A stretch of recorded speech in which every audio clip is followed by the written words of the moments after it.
Good morning, good afternoon, good evening. Again, welcome. For those of you that don't know me, Chris Robb, the CEO and founder of Mass Participation World. Absolutely delighted, as always, to be your host tonight. Our first World Athletics webinar of the year, celebrating women in running in an International Women's Week, and just an absolute bumper program. We have a little bit of housekeeping before we get underway with introducing the program. We have about a 2-hour and 35-minute program. Hopefully you can stay the distance, but if not, we're actually live streaming on the Mass Participation World Facebook page and YouTube channels and recording, so you'll be able to access it after. We'll make the recordings available. As ever, a big thank you to our team from CGX Consulting in China. We are live streaming into China. Big thanks to Julia Tree, Jerry, and Qingling, the team up there that are making that happen. During the course of the program, keep saying hello in the chat. If you would like to communicate, there's no audio communication, but put your questions in the chat, put your comments in the chat or the Q&A. We'll be monitoring those from the studio and picking up as many of them as possible as we can during the show.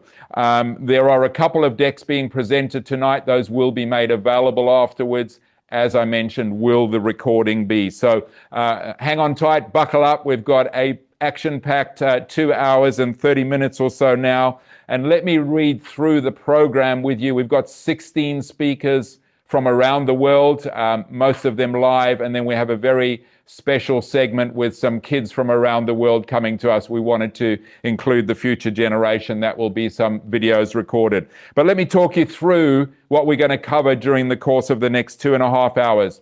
Our first session will be DEI is Still Key. That will be a panel moderated by Mary Wittenberg with an amazing panel there. We then move on to a session which I'll be hosting, which I'm very excited for. Juggling on the Run, Racing, Parenting, and Building a Global Business. I'm sure that is going to be an amazing session. We then have a hugely inspiring video, Beating Cancer, Conquering My First 42K. And then after that, we will be welcoming Benjamin from World Athletics to give us a little bit of a snapshot into the World Athletics Copenhagen Global Running Conference, which is happening in September.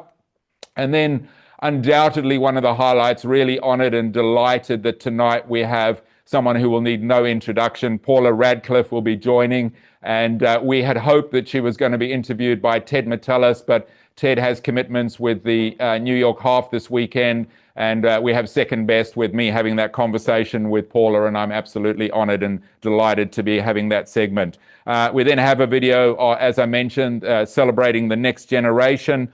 And then a wonderful segment. I was recently in Lagos for the first Africa Road Running Conference with World Athletics. The energy in the room was incredible. The industry is going great places in Africa, and we have a wonderful segment there, a new generation of female African leaders for the sport, and that is, I promise you, going to be a wonderful segment.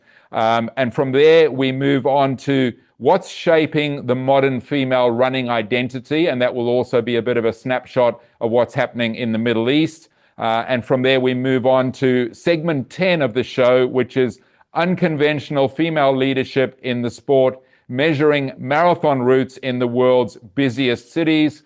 And if you've still got the stamina, you'll put up with me one last time when I come back to wrap that segment up for the end of a 2.5-hour show. So thanks again for joining us. For those of you that might have just joined and don't know me, Chris Robb, CEO and founder of Mass Participation World, absolutely delighted to be hosting this show, celebrating women in running on the occasion of International Women's Day and Week.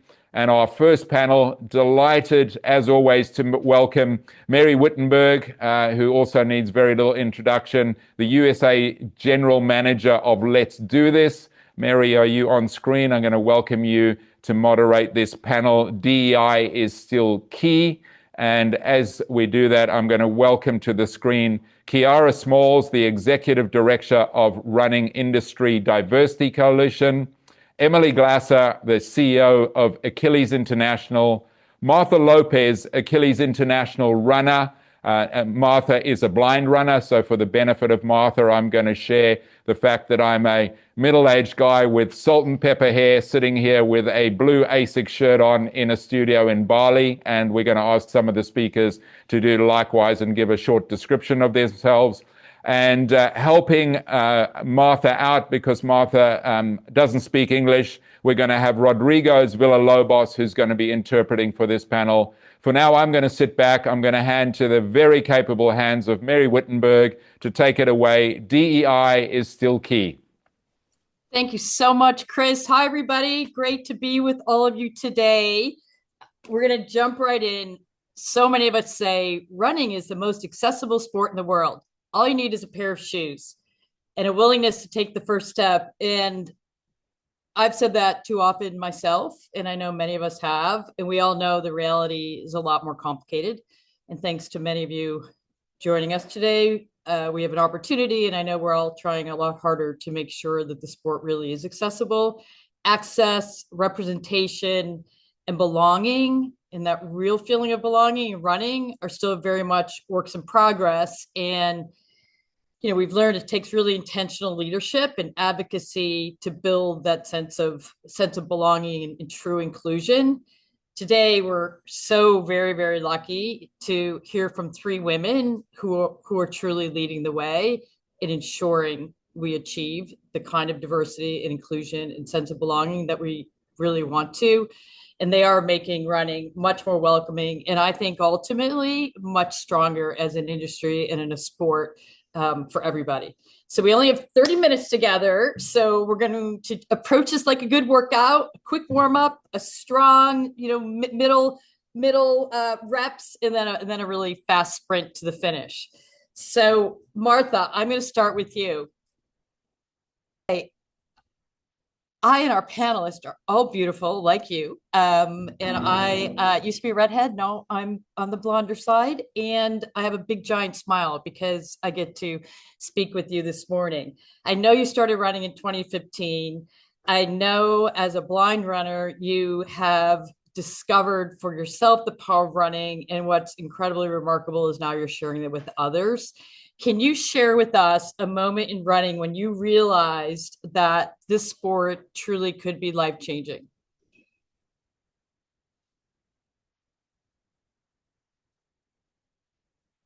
Cambiado.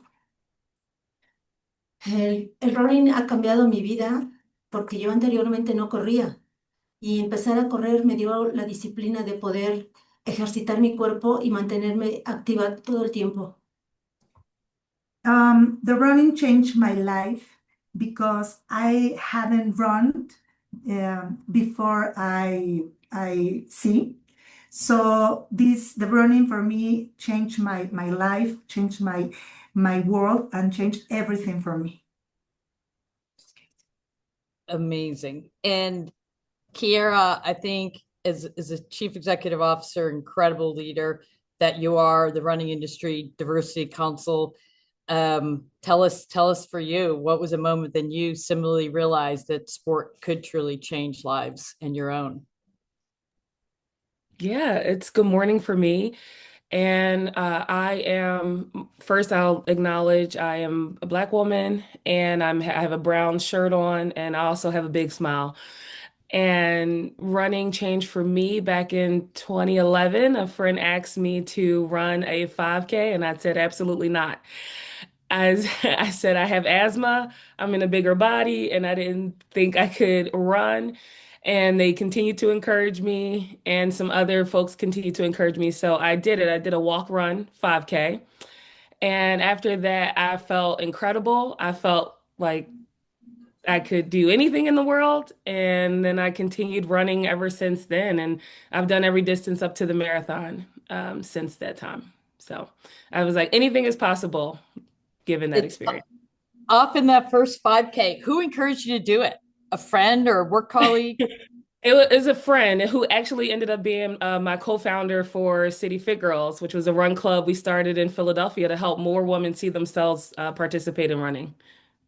Amazing. And Emily, you're the incredible chief executive officer of Achilles. international, doing great work around the world, and certainly here in New York City. Please share the same. What was a moment when you realized that running really could be life-changing?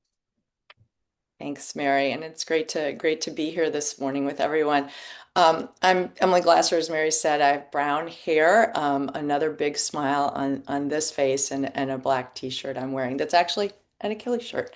So I guess I trace it back to when I became a new parent, right? The start of parenthood, and there was a lot of anxieties and stress around that, and I think prior to that, running had been about maintaining a certain physical self.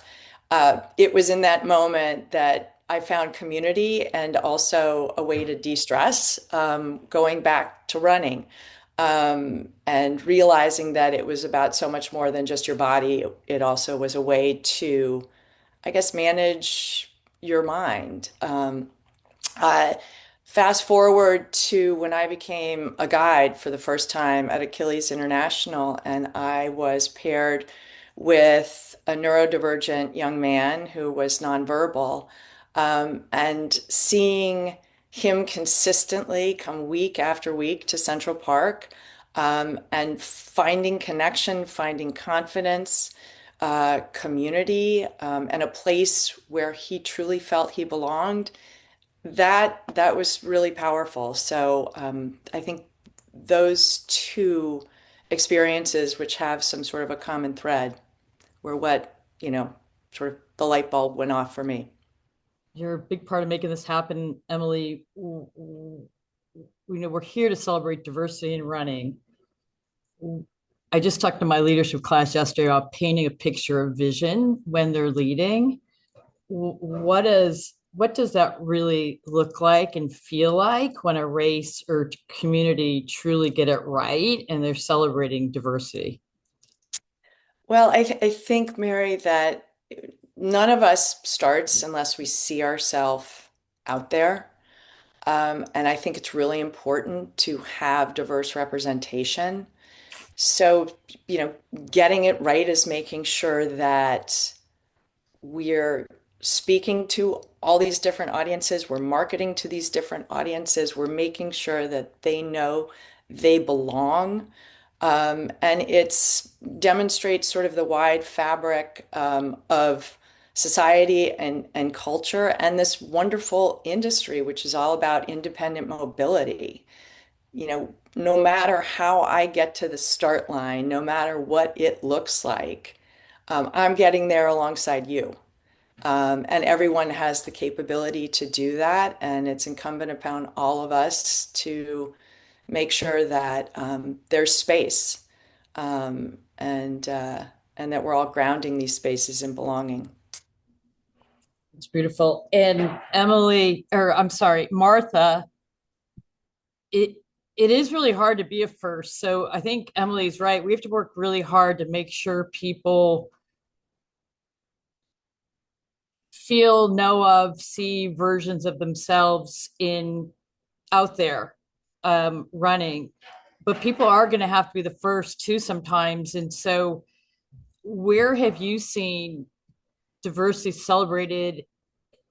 And if you feel singularly different from others in places in running, where have you felt they've gotten it right, where you felt like you belonged, even if you were different than others, as we all uniquely are, but to different degrees and in different ways relative to running?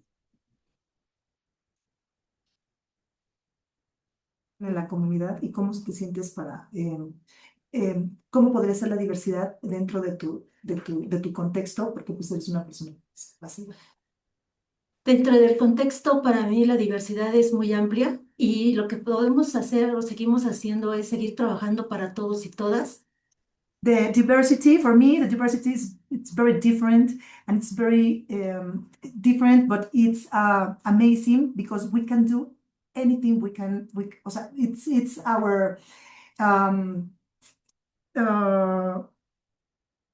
like it's for us, for me, it's important because I see other disability person running with us. For me, it's amazing. Even I can see them. Pues continúa.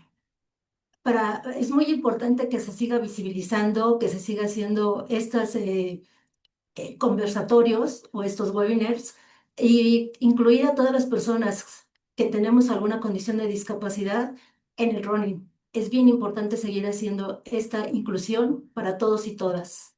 I appreciate that you invite me because for me it's important that I represent all these people, and this webinar it's very, very important to be visibility all people with disabilities and women with disabilities, and I appreciate that you invite me.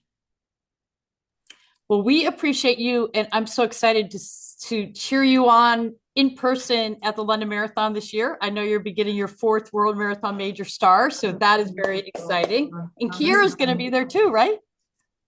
Yes, yes, yo estoy muy emocionada, estoy muy contenta, nerviosa un poco, pero más emocionada con lograr ese maratón. Yes, I am so excited. I'm very nervous, but I'm happy to go to London and to do my 4th marathon.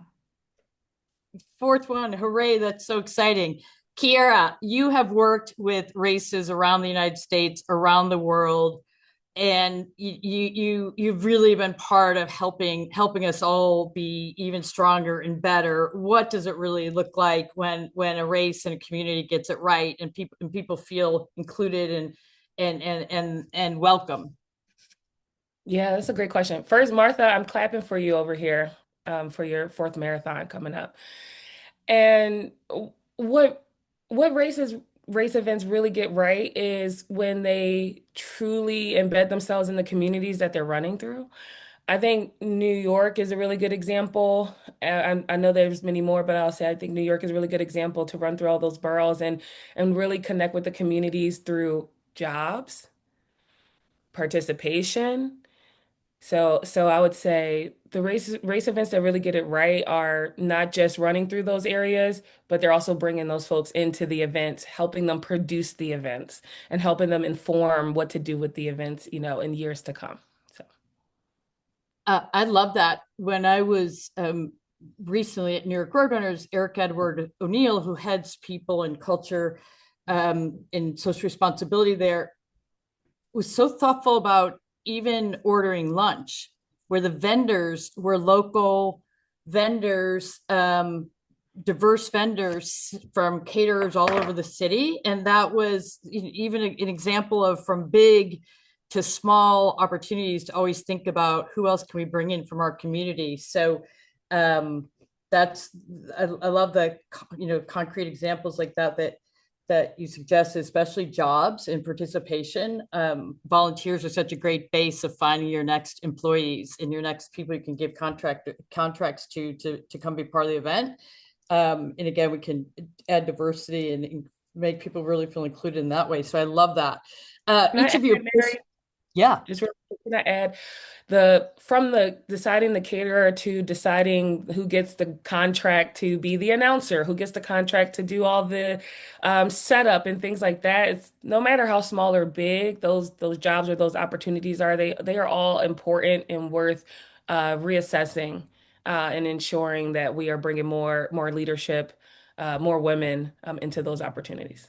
It's a great point. I think of India at Atlanta Track Club with Rich Connaught. As soon as there's so many, especially in the marathons, you need so many announcers and giving people a chance. And then they get to meet other people. Rodnell is, just did Running USA conference, but once it may feel small and it might feel you don't have a lot of money to bring an announcer in as an example, but paying something to bring somebody in, and then they get to meet other people who will see their skills and can use them at their other local races or conferences or others. And I think that's a really great one too, Kiera. So thank you for that. Emily, anything else you want to add on this? I think it's a great point to talk about how we integrate inclusion across all points of an event and along the journey. So, for our hope and possibility, and I know a lot of races are doing this as well, Braille on the back of a medal, right? All the way to making sure that you have someone signing the start and at the finish, providing and giving thought to all points along that race journey, and integrating accessibility and inclusion in all these different ways, including, as Kiera points out, making sure that you're bringing people in through volunteer opportunities or through contracting opportunities and as vendors. So love that. All the way to your registration providers. Make sure your digital too is built in a way that's inclusive and accessible. And there's guidelines around that for everybody.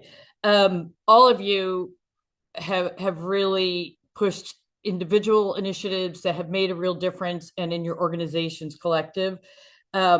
So we thank you for that and ask you, where are we still falling short? Anyone want to jump in first? I can, oh, good. As Go I say, go ahead. I can start. We're falling short in participation. We're falling short as much as more people are running. I guess what did New York have 200 something thousand people for 50,000 spots, but like the participation is there. But then when we go, well, who makes up that participation? Uh, we're falling short, and we have this opportunity to go. Competition will always be core to running. And we want to bring more people, and we want to bring more amateur runners in. We want to bring more of those running enthusiasts. We want to bring the folks who are participating in the run clubs, or maybe they're on the outside of the run clubs looking in. Like, how do we bring those people in so that they can still participate in the industry for years to come, whether it's through working at a brand or a running store or working with an athlete in some type of capacity. I was just telling someone recently that I was not part of running when I was growing up. There was no running program in my schools, and I did I did volleyball stint. But then when I got introduced to running, I've been participating in this industry for almost 20 years. And that counts. And so we want to show people that their participation counts in addition to the competitive nature of our sport. And so that's what's coming up for me. How do you get more people to enter the sport and stay when they're not competing? Or how they can potentially even enter a new path to competition in some other way. So love that participation in exactly volunteers, like that's active participation in what we're doing. But definitely, Martha, anything you want to add? I love those thoughts, Kiera, because we have so many more people to reach still. There's no question. 1 million people applied to London and 200, all the people applying. You're exactly right. All of us asking who and where, who is still not feeling welcome. Martha, any thoughts you want to add?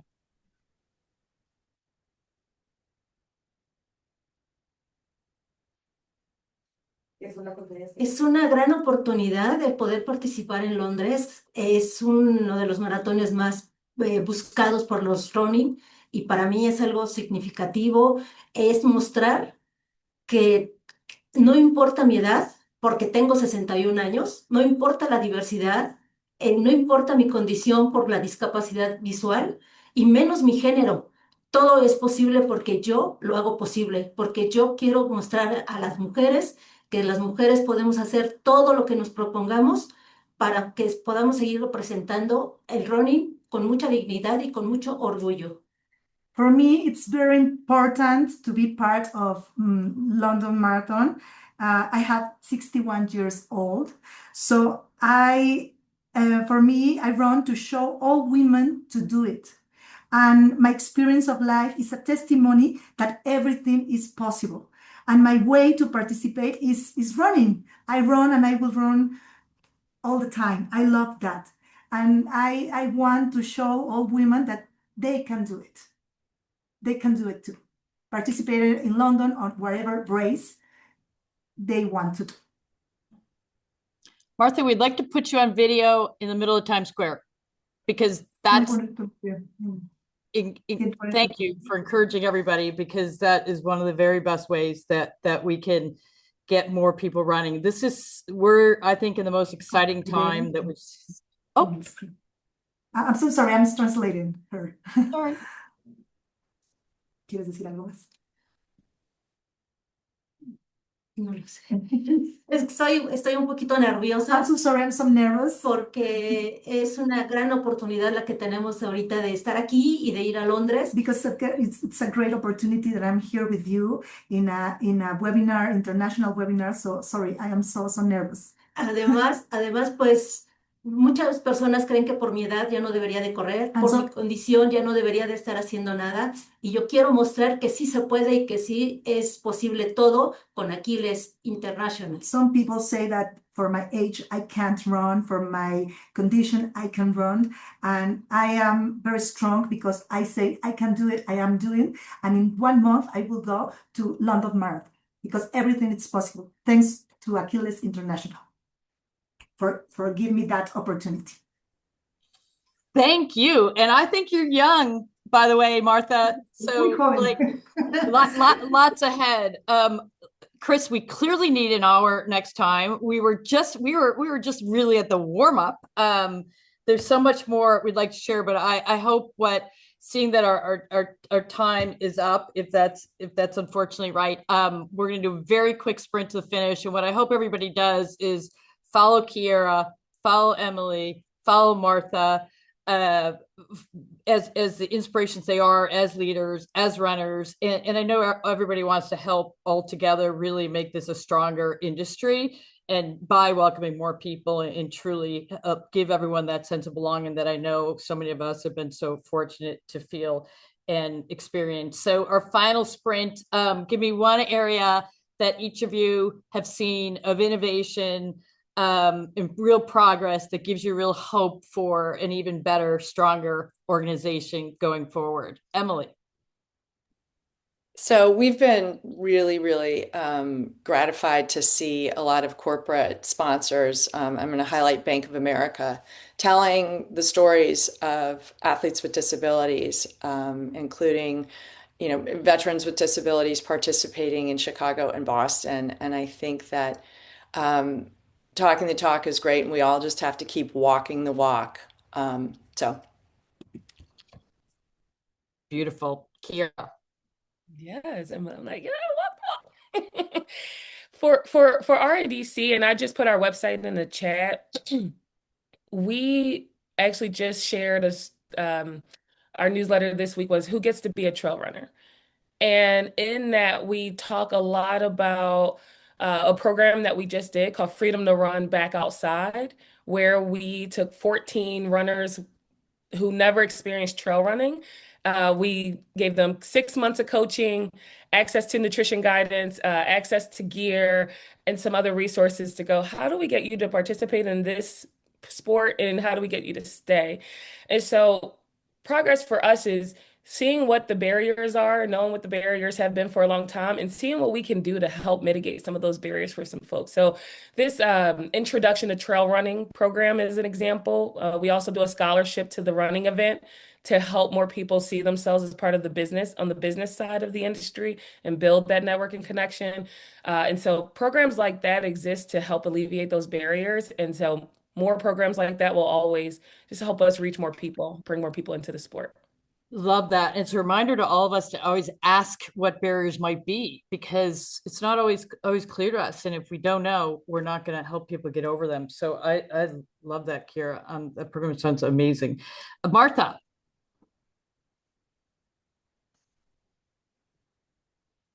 En este mundo donde existe tanta discriminación, indiferencia, mi testimonio me pone muy feliz y quiero que la gente se entere que todo es posible, que todo se puede, porque tú lo haces posible, porque tenemos que cambiar ese concepto de tú como mujer no puedes, tú por tu edad no puedes. Hay que cambiarlo, hay que modificarlo. Y mi testimonio es una gran experiencia para muchas personas en que todo es posible.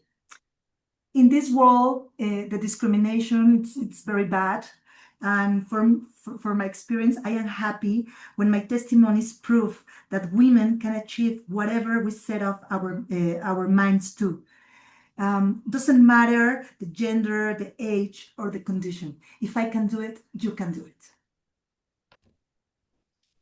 I can't think of a better way to close. I'd love to hear more from all of you ladies. Thank you for your time. Thank you for what you do day in and day out. Incredible leadership, and we appreciate it. We're better off for it. So thanks, everybody. Thanks, everyone, for joining. It's just the start of a conversation. Let's keep it going. And thanks so much, Chris, for having us. Wonderful. Thank you so much, Mary and Kiera, Emily, Martha, and Rodriguez in the background doing the translation. What a wonderful conversation, and a couple of key takeaways. I love the I think it was from Emily. None of us start unless we see ourselves out there. What a wonderful observation, and so important as we create these opportunities across our events in this time of growing participation. I think the theme for tonight is lots of smiles. So many smiles on that panel, and I'm sure we're going to have plenty more.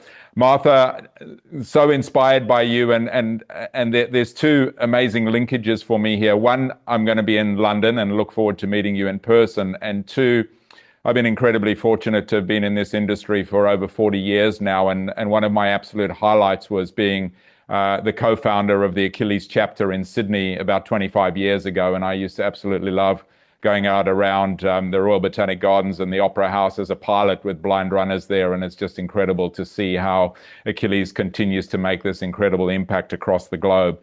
So let's make a date. We'll connect. We'll catch up and see you in London. But again, a very big thank you again, Mary, Kiera, Emily, Martha, and Rodriguez for the translation there. As we move on to our next segment for the night, one which I'm delighted to be hosting, Juggling on the Run, Racing, Parenting, and Building a Global Business. Really delighted to welcome Kelly McLay. She's the founder and CEO of Fitness International Travel. Big welcome, Kelly. Great to see you. Thanks for having me, Chris. What a wonderful story. I was fortunate to meet you just literally 2 weeks ago. Mike Nishi introduced us in Tokyo at the Tokyo Marathon, and as we had the conversation, it seemed such a great idea to bring you on the show. What a journey that we're going to share in the next 20 minutes or so.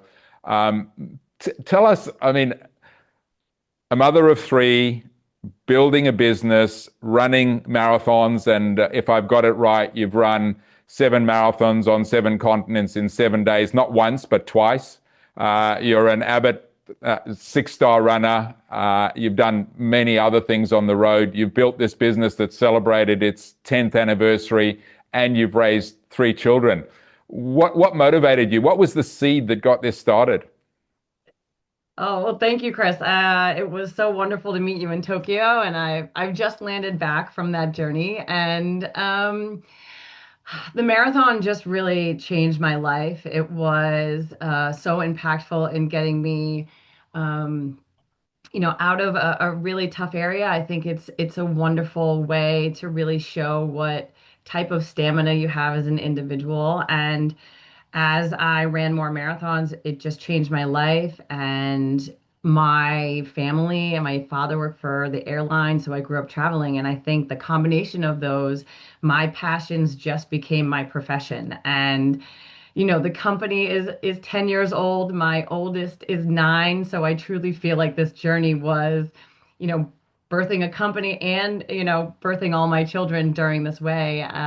So I think it really grew out of just loving what the marathon brought forward in myself, how I saw other people tackling these beautiful goals, and just wanting to do something that I absolutely loved. I don't believe you work a day in your life if you really enjoy what you're doing. And so really it became as a passion project, and it's turned into such a global experience, hence meeting you last weekend in Tokyo. Yeah, aren't we so lucky in this industry? And I think you speak for many where we're lucky that we live our passion. Sure, there's challenging times, but we have so many incredible experiences. So talk to us a little bit about those early years. So you started the business 10 years ago. Your oldest was born a year later.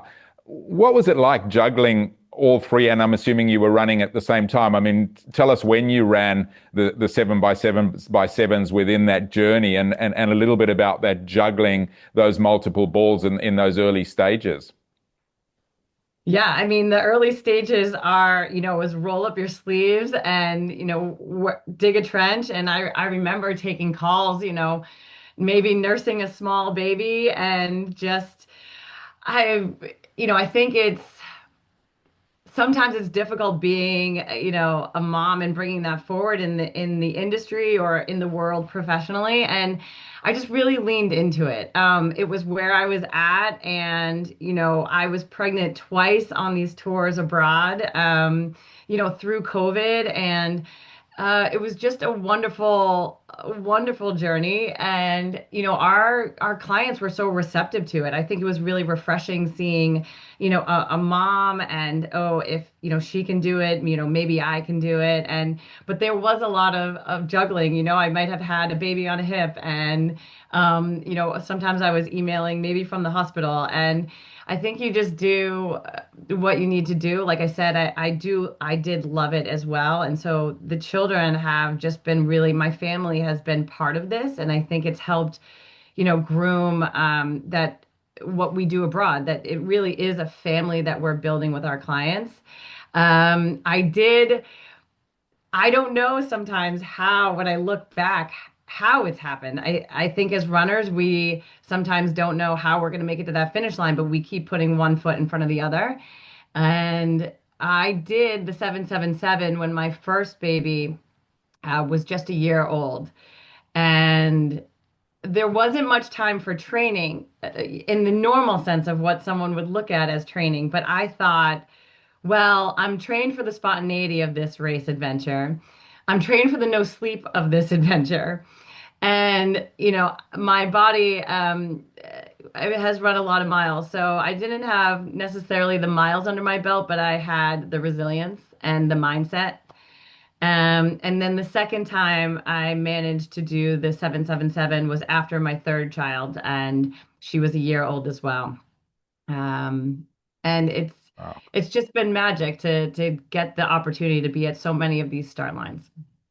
Amazing. So let's unpack that one a little bit. You said you hadn't done much training. When we spoke in Tokyo, I think you said you didn't start out life as a runner, and you kind of almost fell into this by accident. So talk about the falling into the running by accident, and then what was the seed that was planted to start the business? You identified a gap in the market. A friend gave you an idea. It was something that came to mind yourself. How did that all start? Yeah, so that first marathon, when I started, I played team sports, and I wasn't used to this running on your own. I actually had a sheer distaste for running. It was the training I did for basketball or for soccer.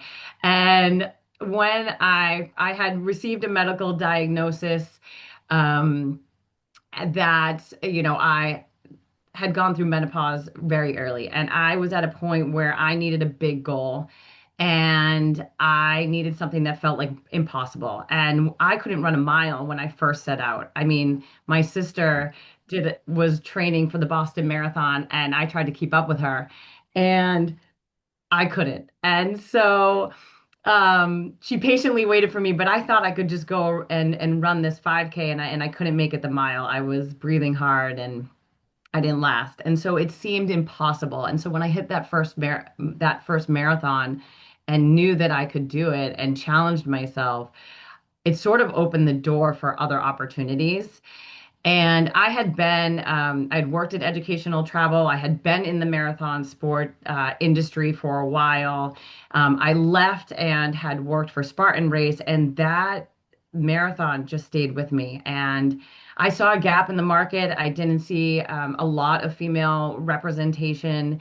There was only one major company in this sector, and I wanted to create something that had passion and care and community, and was more of a boutique experience, and that really resonated with women, with moms, and showed people that there was opportunity, that you can still keep having your dreams. You can still run the world. You can still see the world, and you can hit these big finish lines. And so I think the combination of fit, um, I knew I wanted to do it. I didn't know how I was going to do it, but I closed a 401k and sort of, bootlegged it, and here we are. Amazing. So let's talk about getting to that finish line. As you run the marathon, there's lots of ups and downs, both figuratively, mentally, and in the course. Talk to us a little bit about the real hills that you've overcome in this 10 years. What have been some of the biggest challenges, and what might the lessons from those be for those that are sitting here in the audience that might have started a business, that are entrepreneurs, because this industry is made up of entrepreneurs, and we all go through these challenges. But what are some of the keys that you would give as some tips for entrepreneurs that are doing it tough, and how you push through them, and maybe some examples that you might have to share? Yeah, it's been difficult. I still am facing obstacles. I think as you grow, you just continue to learn more. I really use the marathon as a great metaphor for this, because the start is great and exciting, and then in the middle you really have to grind it out, and through those heavy middle miles, those are your working miles. That's how I always look at them. And then there's the end that sort of seems like your hang on miles, and then somehow you reach the finish line. And so I use that in any obstacle that I face. It can feel really awkward and uncomfortable, but I know that if I just keep stepping forward, I'm going to get to the finish line of that obstacle. And each time has created, I said, oh, wow, look at what I did there. And so in the beginning, I use that resilience. So anytime I'm in a situation, I just keep putting one foot in front of the other. So that's one. It will, you could get knocked down. I had a lot of closed doors, and I just keep showing up and being who we are, representing Fit really well, representing our clients. And so I would say, just keep showing up, just keep taking that step forward. If there's a no, I've heard several no's, and here we are today. And so that's the resilience thing in the marathon is fabulous. I think the other thing is to, like in the marathon, use the crowd. The spectators are always cheering you on.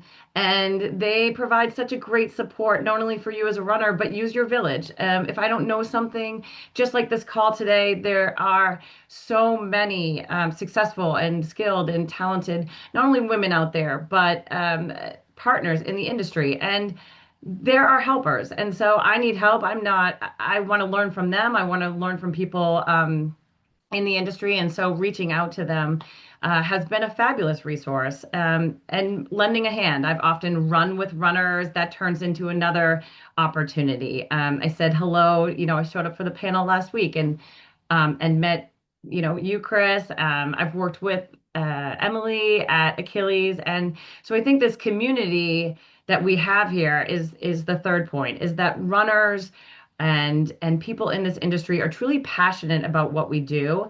And I think collectively together, this has been a theme about, rising tides. Everyone can help build someone else, or lend a hand, or run with someone, or guide them. And that's been a great opportunity. So those are probably my three pillars in the obstacles. Is that metaphor of how we get to the finish line of any 26.2. Love it. Use the crowd. And we do have an amazing crowd here in our industry, and so much support. Let's come back to plenty of sacrifices along the way. And I would imagine that some of those sacrifices would have related to your family, spending time away from the family. But then you also shared that, I think the term that you used was, what did you say? They are your chief... what do you call the children? Your chief motivational officers. Chief motivational officers. So you've had times where you've missed out, no doubt, as any parent in a business does. But you've then managed to work a way to ensure that often the kids are on the road with you. They're having those kind of experiences. Talk about that a little bit from your own perspective, but also from the parents that are on the call. How sometimes I think we think it's too hard to take the kids on the road. We had this conversation in Tokyo. I've got an 11-year-old boy, and he comes with us as often as we can because I see travel as one of the best educators. But how did you manage that? I've got one, you've got three. How do you manage to weave that into your life? Is juggling, right? That's the theme of this. Look, I think it's important for me to show them that they can chase big goals. It's important for me to expose them to other cultures and communities. It is hard to leave. I was just on a big stint, and when I came back, they were saying, "Mom, don't do that again," or so it's not. They are impacted as well. But we also talked about where I was, what I was doing, what language I taught them arigato gozaimasu this morning. So to thank the guide that gave them little gifts that I could bring back. We have great relationships around the world with our guides, our partners. And so I'm bringing back little snippets of those experiences that the world is bigger than just where we live. And I think it's so important to encourage them to chase big dreams, that they see that I'm out there running the world and meeting all these other cultures. I think also one time, my friends were laughing, like, "You're flying with your three kids back from Australia on your own." And to me, it's all in perspective. That's a lot different than flying with 200 clients and managing and making sure that they get to the start line of something very important to them, which is much more stressful to me than my three kids on a plane. So I think it's all in perspective. And I think you have to try it, because the end game, kids are really resilient, like marathon runners. And they really ease into it. They've grown up alongside the company. They've run 5Ks with me. They're curious. And I just think, many parents might think that they need to choose between the big goals and being present for their kids. It is hard. It's not easy. And I cry often when I leave them, but I give them a huge hug and we talk and I show them where I am. My little 4-year-old said that's the Eiffel Tower the other day. So to know that they have these experiences and that they're learning by watching what I'm doing, I really think we can do this, and we can juggle these things, and we can still have big goals, not only for ourselves but for them. Wonderful. And so with that, parents on this call that might have these big ambitions, what would be the one piece of advice you would give them? Big ambitions, but children, managing that balance. Would there be one piece of advice that you would give to someone who's saying, well, I'm not prepared to make that sacrifice, it's too hard? Would there be any one particular piece of advice? I am always about just try. Before you rule it out with 10 reasons, there's so many reasons to not do something. And just just try. Dip your foot in it, see how it goes. You take one step, two steps, you might be on that plane. Maybe you're not flying to Australia, but maybe this gives you the courage to pack up your kid in a backpack and fly to, if you're in the US, Florida, or somewhere really close, and give it a try. They'll surprise you. You might really be surprised. So rather than ruling it out, just try.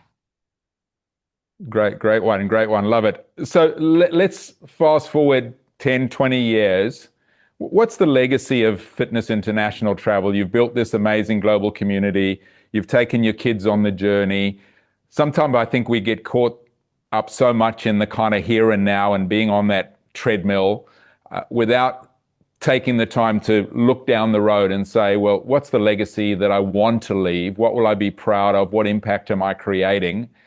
What do you see the legacy being? For me, I think the legacy is that we've really impacted people's lives.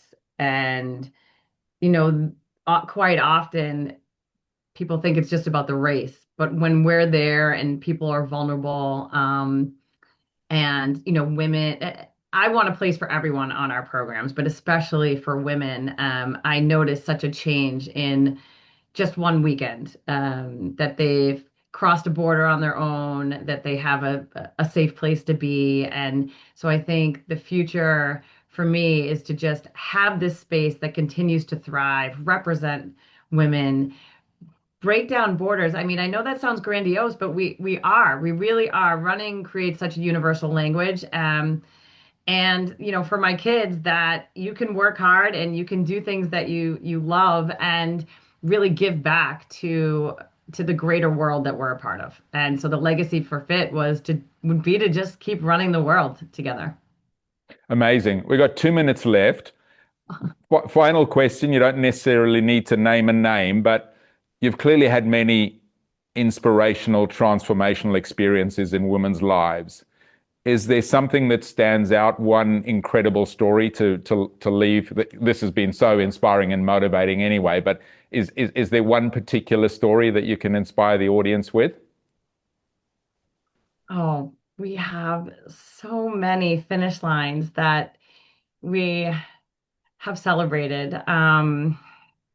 We've had Achilles runners on our programs, blind runners, women that were scared to, go international for the first time. And I think the greatest thing is that after the weekend, they say, I can do this on my own now. I can go off and I can do it on my own. Last year we had a woman that was older, and she missed the cutoffs of the Tokyo Marathon, which is challenging. And she was heartbroken. She got pulled probably at the 37K. And so she was very close to the finish line. And we gave her a hug, at the end, and we said, you're going to come back. Like, revenge on the course is such a great motivator. And she came back the next year. We talk about the 9 cutoffs that she needs to get through, and she was determined. She did everything on her focus to get through it. And when she came across that finish line, there was no greater sense of celebration for her than us welcoming her back with that medal. And I just think it's a testament to that nothing is restrictive and you can get through these obstacles. And that age is not a factor as well. I think that she was, I probably shouldn't disclose, but she was definitely in her late 60s. And I think we've had mothers and daughters, a 72-year-old this year. We've had women running on the trails in Africa. And there's so many things to celebrate. The stories are all important of why everyone's getting to this finish line. Brilliant. The stories are so important. A couple of key takeaways for me. Couldn't run a mile when you started. That means that there's no excuse for any of us to start somewhere, and that led on to you just keep showing up, putting one foot in front of another. The opportunities to inspire your children and future generations by giving them a chance to see the world and educating them. So wonderful to chat, Kelly. Look forward to seeing you in London, hopefully. Thank you so much for making the time, and I'm sure you've inspired many again tonight. Thank you, Chris. Have a great day. Thanks a lot. Take care. Bye-bye. Bye. Moving from one inspiration to another, the next segment is a pre-recorded segment. I'm sure you're going to find this incredibly inspiring. It's titled Beating Cancer, Conquering My First 42 Ks.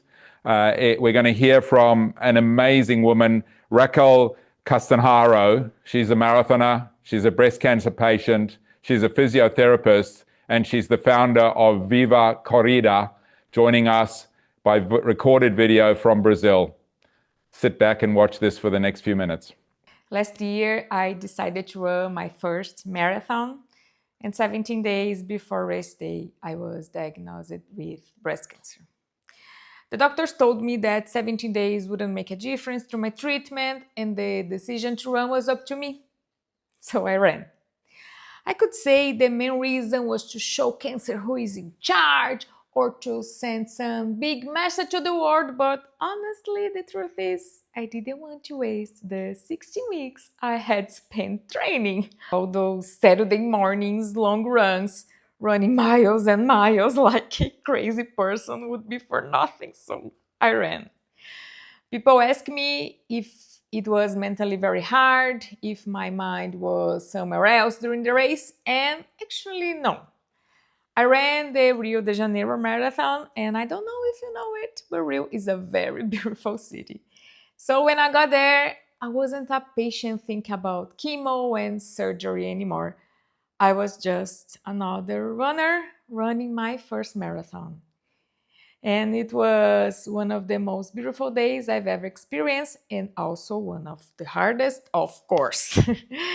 After that, I went through 5 months of chemo, a mastectomy, and 16 sessions of radiation therapy. The last one was today, March 11th. During all this time, I kept running, I kept moving. Physical activity reduces the side effects of cancer treatment, lowers the risk of recurrence, and improves survival.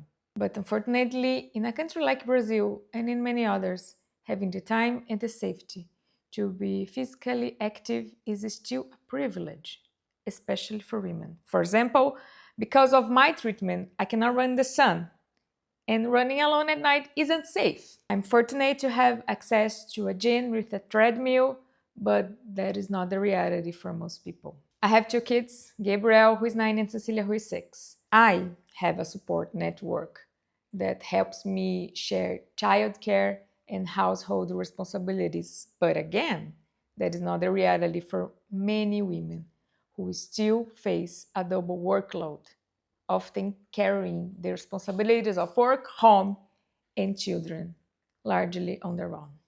So how can a woman with no time, no support, who doesn't feel safe, have access to the same benefits of running that helped me during my treatment? We will still have a lot more to do as a society. I'm a physical therapist in Brazil. I run a nationally known running clinic, and I create online content for over 600,000 followers. The main barrier I hear for women who want to run is this: I don't feel safe running alone. And this is not just anecdotal. A 2023 study by Adidas called Ridiculous Run surveyed 9,000 runners across 9 countries and found that 92% of women reported concerns about their safety while running. Half of them, 71%, said they were afraid of being physically attacked, compared to 28% of men.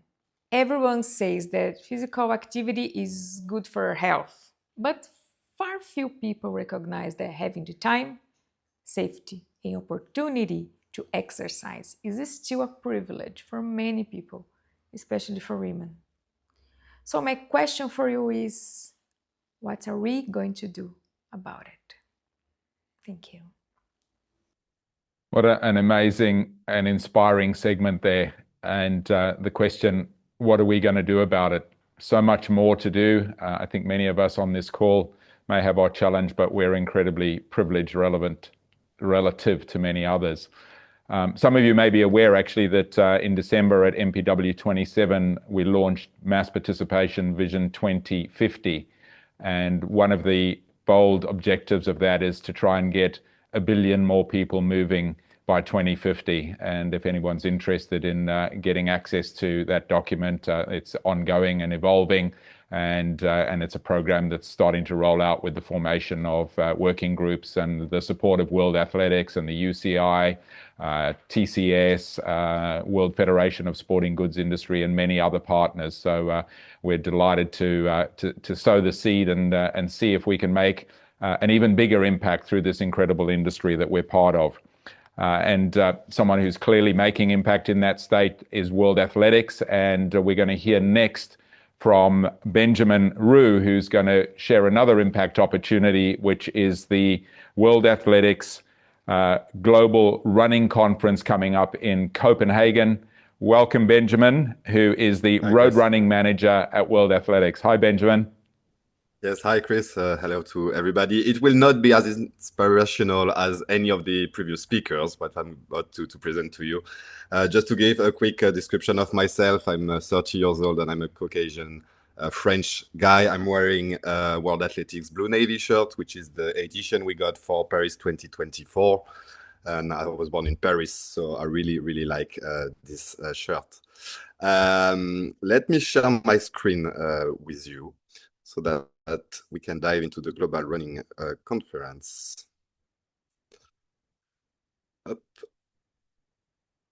Perfect. So, but just before that, yes, I just wanted to bring my small contribution to today's theme about women in running, which is this amazing documentary that is available on YouTube. If you scan this QR code, you'll get access to it.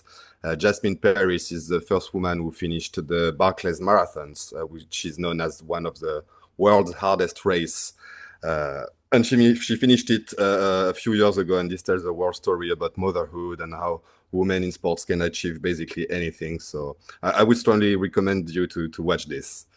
Okay, so a quick presentation, a quick commercial break now to present to you the 2026 Global Running Conference. The objective of this conference that is hosted by us, World Athletics, as at every World Road Running Championships, is to bring together member federations, host cities, race organizers, brands, commercial partners, anybody that is making the world of road running together for a few days and discuss what's going on in the industry and trying to get inspired by a lot of stories from our people that make road running such a great environment. So for this year, we are doing this in Copenhagen on the 17th and 18th of September. So we have an official kickoff at the Copenhagen City Hall with the local authorities, the Copenhagen City Mayor, the Lord Mayor will be there.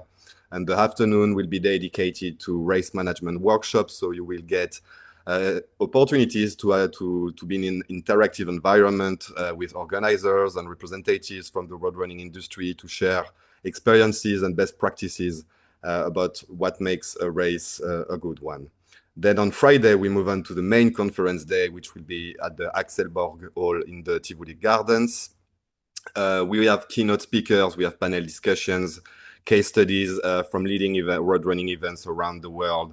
This is basically the main day to be there. If you have one day to be, it's this one. And then the main advantage of doing this conference is the timing, because the Saturday and Sunday you'll be able to take part to the World Athletics Road Running Championships. We have 3 events: the mile, the 5K, the half marathon. There's opportunities to race in one of the mass races if you join us as part of the Global Running Conference. I've left some information regarding the conference fees, but we have limited capacity. The total capacity for the conference is 300 seats. So make sure you manifest your interest if you want to join us in Copenhagen.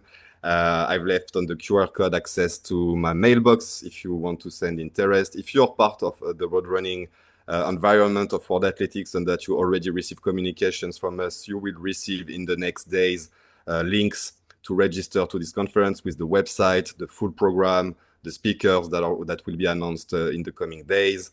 And otherwise, just shoot me an email and then I will gladly share with you any links or information you need regarding this conference. And we look forward to seeing you there. And hopefully, Chris, will see you there too.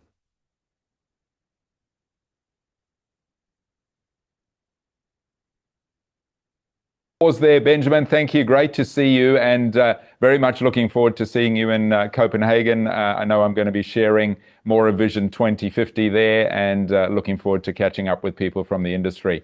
And we'll make sure that we share those slides and the QR code so people can register through there and watch that amazing movie as well. Thank you, Chris. And thank you, everyone, for participating to this amazing webinar. See you soon. Cheers, Benjamin. Thanks so much. Hugely excited, so much excitement already today, but certainly one of the real high points and real privileges of tonight's session is to be able to welcome Paula Radcliffe to the screen to join us. Hello, Paula. Just about to come on. Hi, Paula. Hi, Chris. Hello. Great to see you. Thank you so much for making the time to be with us tonight. I'm sure we're going to have a great conversation here over the next 20 minutes or so. I guess really you need no introduction, but I'm going to give a little snapshot. Widely regarded as one of the greatest marathon runners ever, 16 years of a world record, and importantly, amazing experiences on the road, but also off the road. The impact that you had on women's running, the inspiration that you've had to get millions of young and older women and of course men out running through your achievements during your career. But maybe let's rewind back to the start. How did it all start? How did you get motivated to get out on the road, and what was the genesis of you becoming a marathon runner? I think, well, the genesis of the journey to the marathon was long. In terms of getting into running, I do now look back and just kind of be grateful for how fortunate I was to find athletics early. I think when I was 9, we're talking in the 80s, early 80s, there weren't that many different sports clubs available. I had a friend who was a member of the local athletics club. It just so happened that that local athletics club for me was Frodsham Harriers in the UK. And there was a guy called George Bunner there who actually developed sports hall athletics and the turnaround boards for us to train on indoors during the winter. And he was already coaching Olympic 100-meter hurdler in Shirley Strong. So I was kind of exposed to watching those early Olympic Games in 1984 through a clubmate, and following on there, vividly remember the Zola Budd, Mary Decker-Slaney clash, which of course was the 3,000 meters, and Joni winning the marathon, and the inaugural marathon. And that for me, I don't think I realized in 1984 that was the first time. Honestly, as a young girl, I just assumed that girls were able to do as much as boys. I'm extremely fortunate. My dad brought me up in a way that there was never anything my brother did that I thought I was unable to do. And within athletics, I'm extremely grateful that I see that gender equality has really not been non-existent. Gender inequality has been non-existent for me through my career, and that's thanks to those trailblazers before, in the form of Joni, Ingrid Christensen, Greta Weitz, who are huge idols of mine, but before that, Bobby Gibb and Catherine Switzer, and the work that they did in ensuring that women could step up to and run the marathon. And now when I see the participation, it fills me with pride that we are close to hitting parity at major marathons, kind of male-female. And athletics has led the way in terms of sport, gender equality. Fantastic. So take us through. You said it was a fairly long journey. Take us through that progression from that first time down at the track to ultimately becoming such a great marathon runner. In terms of that, I think honestly it was fun all the way through. The reason that I wanted to join the club was because I enjoyed running. I loved the way it made me feel. I was lucky in that the support team around me, my parents, my family, my friends, and certainly my coaches really encouraged that, enjoying it first all the way through. And when I look back now, I feel extremely lucky to have had my career essentially doing my hobby. And it remained fun, and I think that was really important. I was someone who, whenever I did something, I wanted to do it as well as I possibly could. But at the same time, I think I was able to retain that sense of being really lucky to be doing what I would be doing anyway as my job. And yes, pushing myself a little bit harder, but enjoying that process. And then, it was a long process through to the marathon, even though one of the key moments for me still goes back to 1985. And I was watching my dad take part in the London Marathon. I was stood at the side of the road waiting for him to come by. And I saw Ingrid Christensen come by en route to setting a world record that day that stood for 13 years. And I was just blown away by everything that day, the atmosphere, the camaraderie, the spirit of the London Marathon, and just one day wanted to be able to run like that. So I guess it's kind of been a journey to see, how good I could be, and keep enjoying it, and also just kind of try and stretch myself to see what I was capable of achieving. Amazing, those inspirational moments that carry you along. You said you always make sure that you have fun, but the reality is that there's probably are times which are not so fun. So, maybe not a specific moment, but, some tips for pushing through those not so fun times for those who are watching. And I think, not just talking about on the road, but off the road. Mm-hmm. We all have challenges in different parts of life. But what makes you what's your methodology for making sure you keep being able to refocus on having fun? I think perspective is a really strong one. And for many of us, whatever level of sport you're involved at, and certainly within running, that first injury is a real perspective setter in terms of you might resent some of those runs when you're tired, when it's raining outside and you're not really motivated to get out and get the training done, or you have a bad race and that motivation drops a little bit. But the minute something you love doing and that's a part of your life is taken away from you, you appreciate it that much more. And so I think that for me was a big thing. The first injury, the first race not going according to plan, and then big races not going according to plan, big championships, Olympic Games falling apart. And you realize that for many of us within running, and certainly for me, my healing mechanism, my coping mechanism is to go for a run, to kind of reconnect with myself that way, to reconnect with what's important to me, and to kind of get that perspective back in order. So that for me is kind of the key to, I think, in any walk of life, in any business, but particularly in sport. The minute you kind of reassert those perspectives of what's important to me and what's not, you're able to kind of get back on that journey to enjoying what you do and getting the best out of yourself through enjoying what you do. So that perspective, yeah, it's tough. I'm injured, but I can still run. I can still get out there. It's not all bad. I might have missed the goal, but there's this perspective that I can still get out. Yeah. And also that at the end of the day, it's sport, it's running. It's not the be all and end all. I mean, one of the biggest lessons to me was when I had my first the biggest injury that threatened my career when I was 19, and I was told I might not be able to run again. I went home in tears to my dad, and the physios told me I might not be able to run again. And he just turned around and said, look, millions of people go through life and they don't run. I said, yeah, but I'm not millions of people and I need to get back. The next thing he did was took me to the cinema to watch Schindler's List. And that gave me a huge dose of perspective, because it isn't life and death. It is just meant to be fun. And if you kind of take the pressure off, often you can find a way to get back to being able to enjoy it. So that's what I mean. It's kind of retaining that sense of perspective. Yes, it's the be all and end all. At the time we're there on the start line of the Olympic Games, in actual fact, it's not. It's not the biggest thing in life. And I think having that perspective helped. Amazing. So you've spoken a few times about your dad, and I think the key is having mentors and people to be able to take us on that journey and support it and give us perspective. Any others in the journey that have been so important to you? Oh, wow. So I think so many people to list. I mean, I talked about Joan Benoit Samuelson right at the beginning. I think she's someone that really leads kind of by example, and she's still out there. She's still running whenever she can do. She still organizes her own events. She's still very much involved in the sport and inspiring people to do that. So I think she's been a huge role model. My coach is Alex and Rosemary Stanton from the beginning, absolutely taught me to aim for my goals, but also keep that sense of perspective. And I think when I see youngsters coming through now, I'm extremely grateful for their long-term vision, that they didn't want me to be the best junior. They wanted me to be the best that I could in a senior and have the longest career. So not overtraining as a youngster, keeping that fun element and working instead on kind of getting the intensity over volume at that age, I think was really important for the longevity of my career. My family around me, my husband, my kids have been a huge role in all of that. And going back further than that, my grandma was just a huge inspiration for me, just for her outlook on life, and just kind of, if you don't get there the first time, keep trying to find another way around it, make sure that you're true to yourself and you stand up for what you believe in.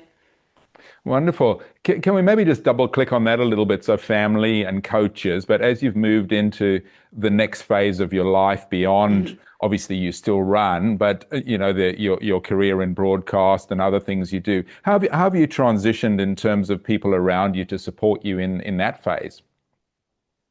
Oh, wow.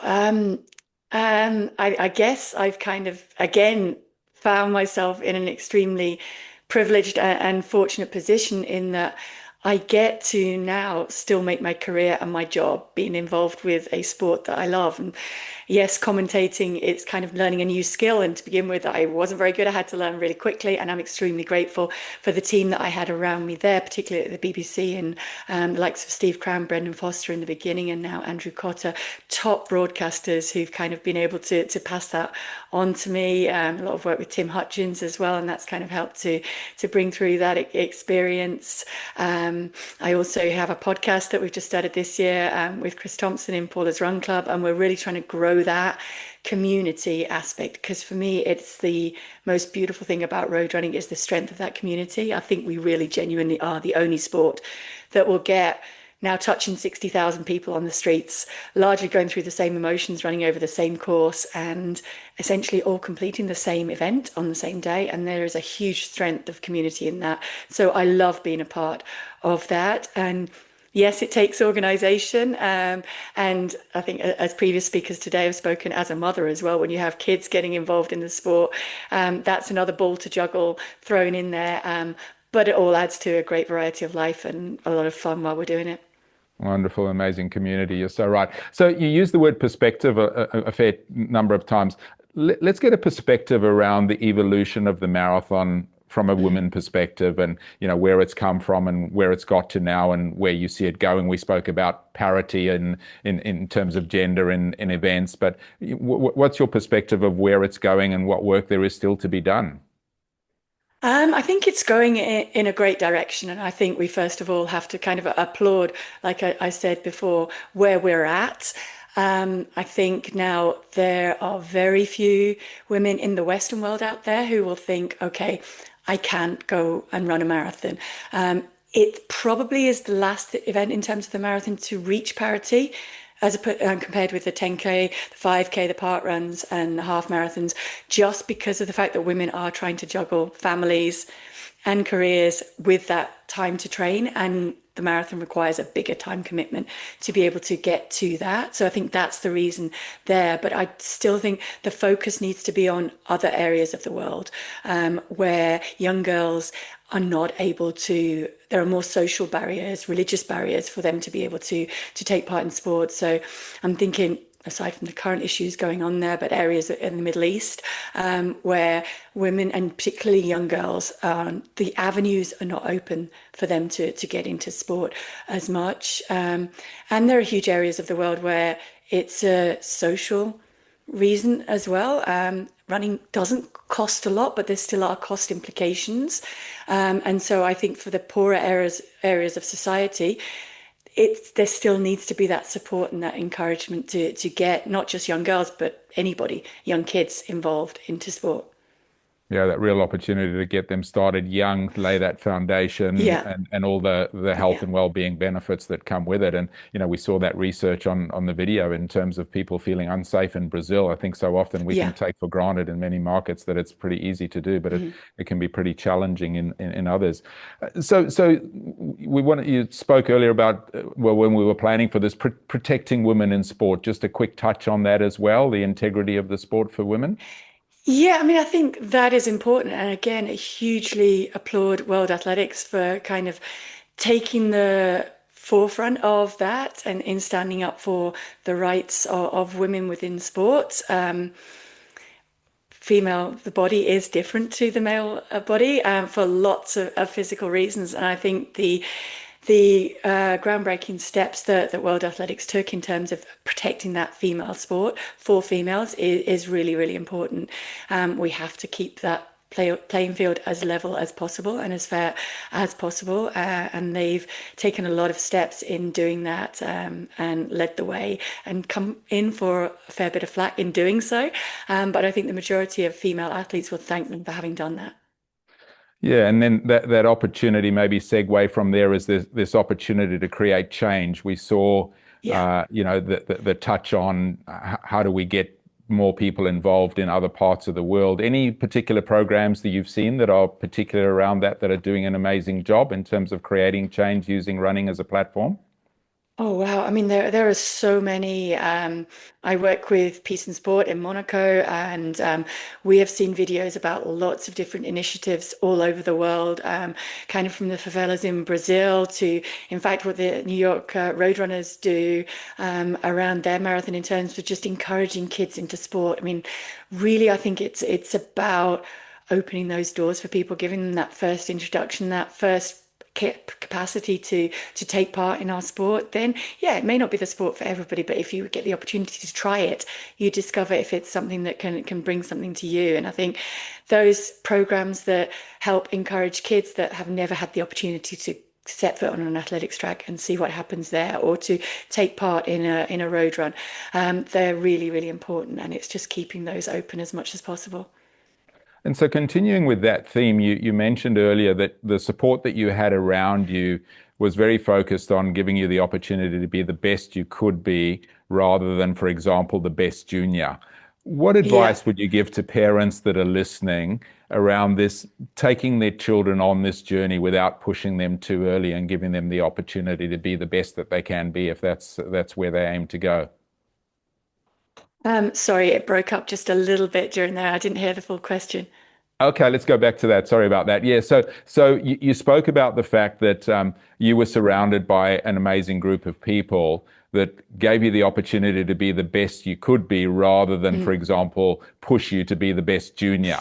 And we see sometimes, I see sort of almost two different schools here. I see sport in the UK now where parents are banned because the research shows that the kids just want to have fun and they don't need any pressure. And I think there was some research that came out of Norway's medal haul in the Olympics and in the Winter Olympics about just letting them have fun. But some advice from what you learned on that journey of yours for parents that are listening, for events that have got kids events attached to them, and there's more and more events that see the value of kids events. But how do we create that pathway that gives those kids the best opportunity, not necessarily to be a Paula Radcliffe, but to embrace running as health and well-being and everything else?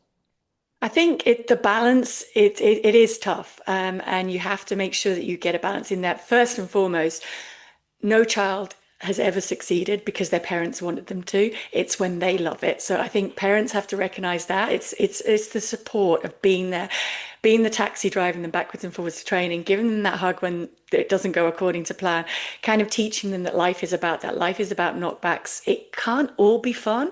And I think kids do need to understand it. Pressure comes with everything in life. But the biggest pressure really comes from yourself. So I think it's teaching them that sport in particular is really a vehicle where they can kind of take it to the level that they want. And for kids, it's really important that they understand it's their sport.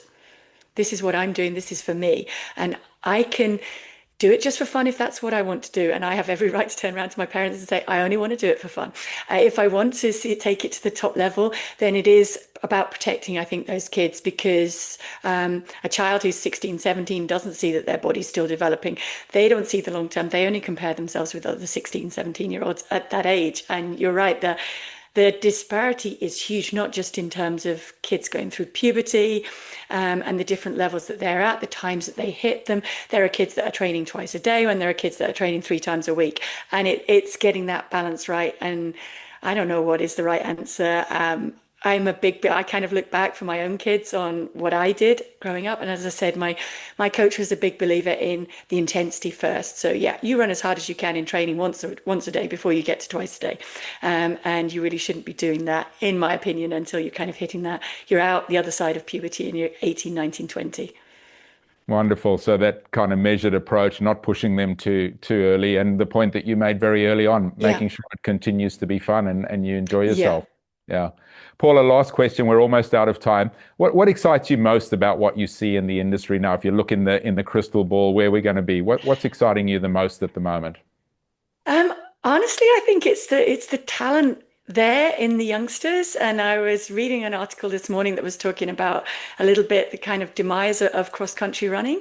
I was at the French cross-country championships, national cross-country championships at the weekend. Have to applaud the organisers. They did an amazing job there. And when I go and watch these grassroots events and the development coming through, I'm actually excited by the level of competitiveness there amongst the kids. And I'm talking in the under 18, under 16 age groups, as well as the under 20s. I think the future's bright. And I think we kind of need to stop talking about the fact that the future isn't bright and start really focusing on the talent that is there, because there are a lot of really talented, super motivated kids coming through. And I think that's what excites me. I had the privilege of commentating on the 2024 World Junior Championships with World Athletics there. And again, the level of talent coming through I think is exciting for the future. So we have to make sure that this sport keeps developing and keeps allowing access from every area of society. Like I say, supporting those kids and growing that number of federations coming in and being represented at the top level at the World Championships, as many federations as possible, give them the opportunity to get there and compete. Support, giving them the opportunity, and the diversity. Diversity, yeah, wonderful. I've got one quick, I think it's a comment that I want to read, or maybe it's a question from Atonya in Lagos. Hello, Paula. Your unique style of running is one of the reasons I started loving watching women marathon racing. How does it feel being the only non-African in the top 10, top 20 women and marathon runners of all time? Wow. I guess it's not something that I really thought about. And again, I'm grateful to those role models who had before me. I only just saw myself in the female category racing. I didn't see a huge distinction in terms of my color, my race, in terms of being able to get out there. And I still don't now. I guess when I look at that top 10 list, I look at it more of kind of old technology versus new technology, and kind of look at it in that respect. But yeah, I mean, I think the biggest thing is, again, ensuring that those role models are there for everybody, so that everybody, and I think, honestly, kind of looking back to as I was coming through as a junior, it was something that on the male side, there was that distinction there, and there wasn't for women because of the female role models. So a British white male athlete would have looked at it and thought, I don't know if I can compete with the strength of Kenya and Ethiopia, now Uganda as well. Whereas I didn't have that barrier because I had seen the likes of Sonia O'Sullivan, Fernanda Ribeira, Gabriela Szabo, before that Joni and Ingrid and Greta really show that there was no reason that everybody couldn't compete. Wonderful. Paula, it's such a great conversation. A couple of key takeaways for me. Perspective, maintaining perspective, making sure that it's fun. There's going to be ups and downs on the journey, but keep coming back to that focus on fun. The key of community and mentors to surround yourself with, not pushing the young runners too young, giving them the opportunity to do what they love. Paula Radcliffe, thank you so much for making the time. Wonderful to see you again. Thanks for having me, and thank you for all the other speakers. Thanks, Paula. Bye-bye for now. Thanks again to Paula as we move on to our next segment, which is also a video. We had a video before Paula and a video after, celebrating the future generation. We've got some messages from some young kids around the world. My name is Anissa Weswami Ali Mustafa. My name is Nur Aira Balkis binti Muhammad Zoaisha. I live in Kuala Lumpur. My name is Freely Young and I live in Sydney, Australia. Hi, my name is Sage. I'm 9 years old and I live in Illinois. My name is Alina Kantara and I live in Zimbabwe. Hi, I'm Piper Sweeney and I'm from Sydney, Australia. My name is Zara Bolton and I live in Sydney, Australia. I started running when I was 7 years old. I started running at 8 years old. I started running in COVID and I was about 9 years old when I started training. I joined the run club when I was 7 or 8. I started running when I was like 1. I was 5 years old when I started running. I first started running when I was around 10 years old and I got into it during lockdown to help keep fit. When I started running, I was 9 years old. I run 6 times a week. I run today in 1 week. I run 5 times a week. I run a little every day. Some distances are shorter than others. Sometimes I just run in my house. I run 4 times a week in a good week and twice a week in a bad week. I run around 3 to 4 times a week. I run 3 to 4 times a week. My favorite place to run is at Arena Sukan Kuala Lumpur. My favorite place is Arena Sukan Kuala Lumpur. My favorite place to run is Centennial Park and the Bay Run.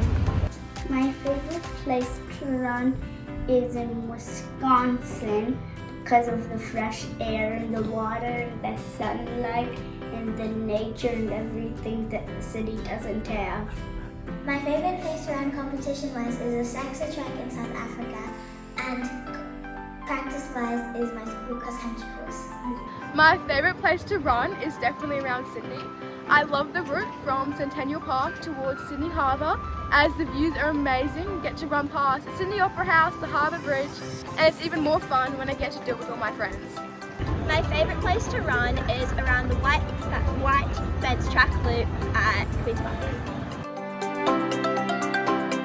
I run because I want to represent my country, Malaysia. Because I want to represent Malaysia. I run because it makes me feel good and I like running with my friends. For exercise and to help me get stronger. And maybe to become important in Black history. I run because I like to push myself and my dream and help it to be a star Olympic athlete. I run because I love the feeling of pushing myself and improving.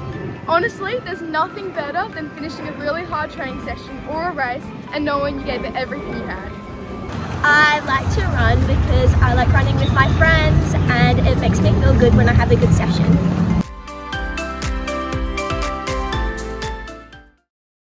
There you go, celebrating future generations. A few themes there already following in from what Paula said: fun, being with friends, community. We look forward to seeing some of those young kids progressing and, or hopefully all of them progressing from around the world. So we had Zimbabwe, we had America, we had Malaysia, and we had Australia represented there. As we move on to our next segment, segment 8, we're getting closer to the finish line, but another wonderful segment, a new generation of female African leaders for the sport. As I mentioned earlier in the show, I had the absolute pleasure of being in Lagos recently for the World Athletics first Africa Running Conference. The energy in the room was just incredible. So much enthusiasm for the industry in Africa. And I'm delighted to welcome to the screen Khadijah Suleman, the founder of Gear 'Em Up, who is going to moderate this session. And joining Khadijah, welcome to Aghazu, who's the VPN AFN and head of the Road Running Commission in Nigeria. A wonderful session on stage with Aku, hugely inspiring in Lagos.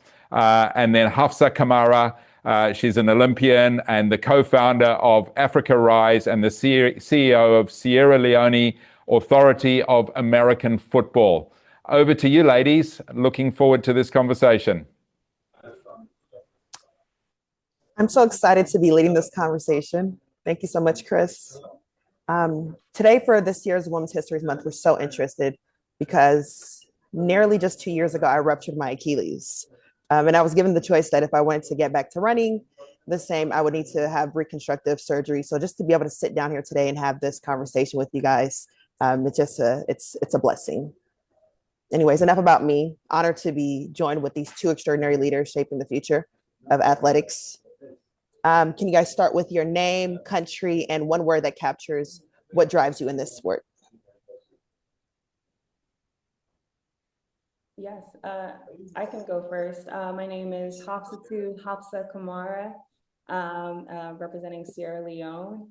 And I would say what drives me in this sport is the representation piece of things. And that's what got me really started in taking sports seriously.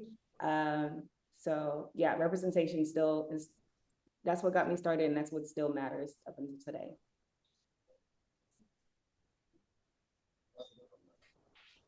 Guess it's my turn. Yes. Hi guys. Aghazu, and I am Nigerian and I am speaking from Nigeria.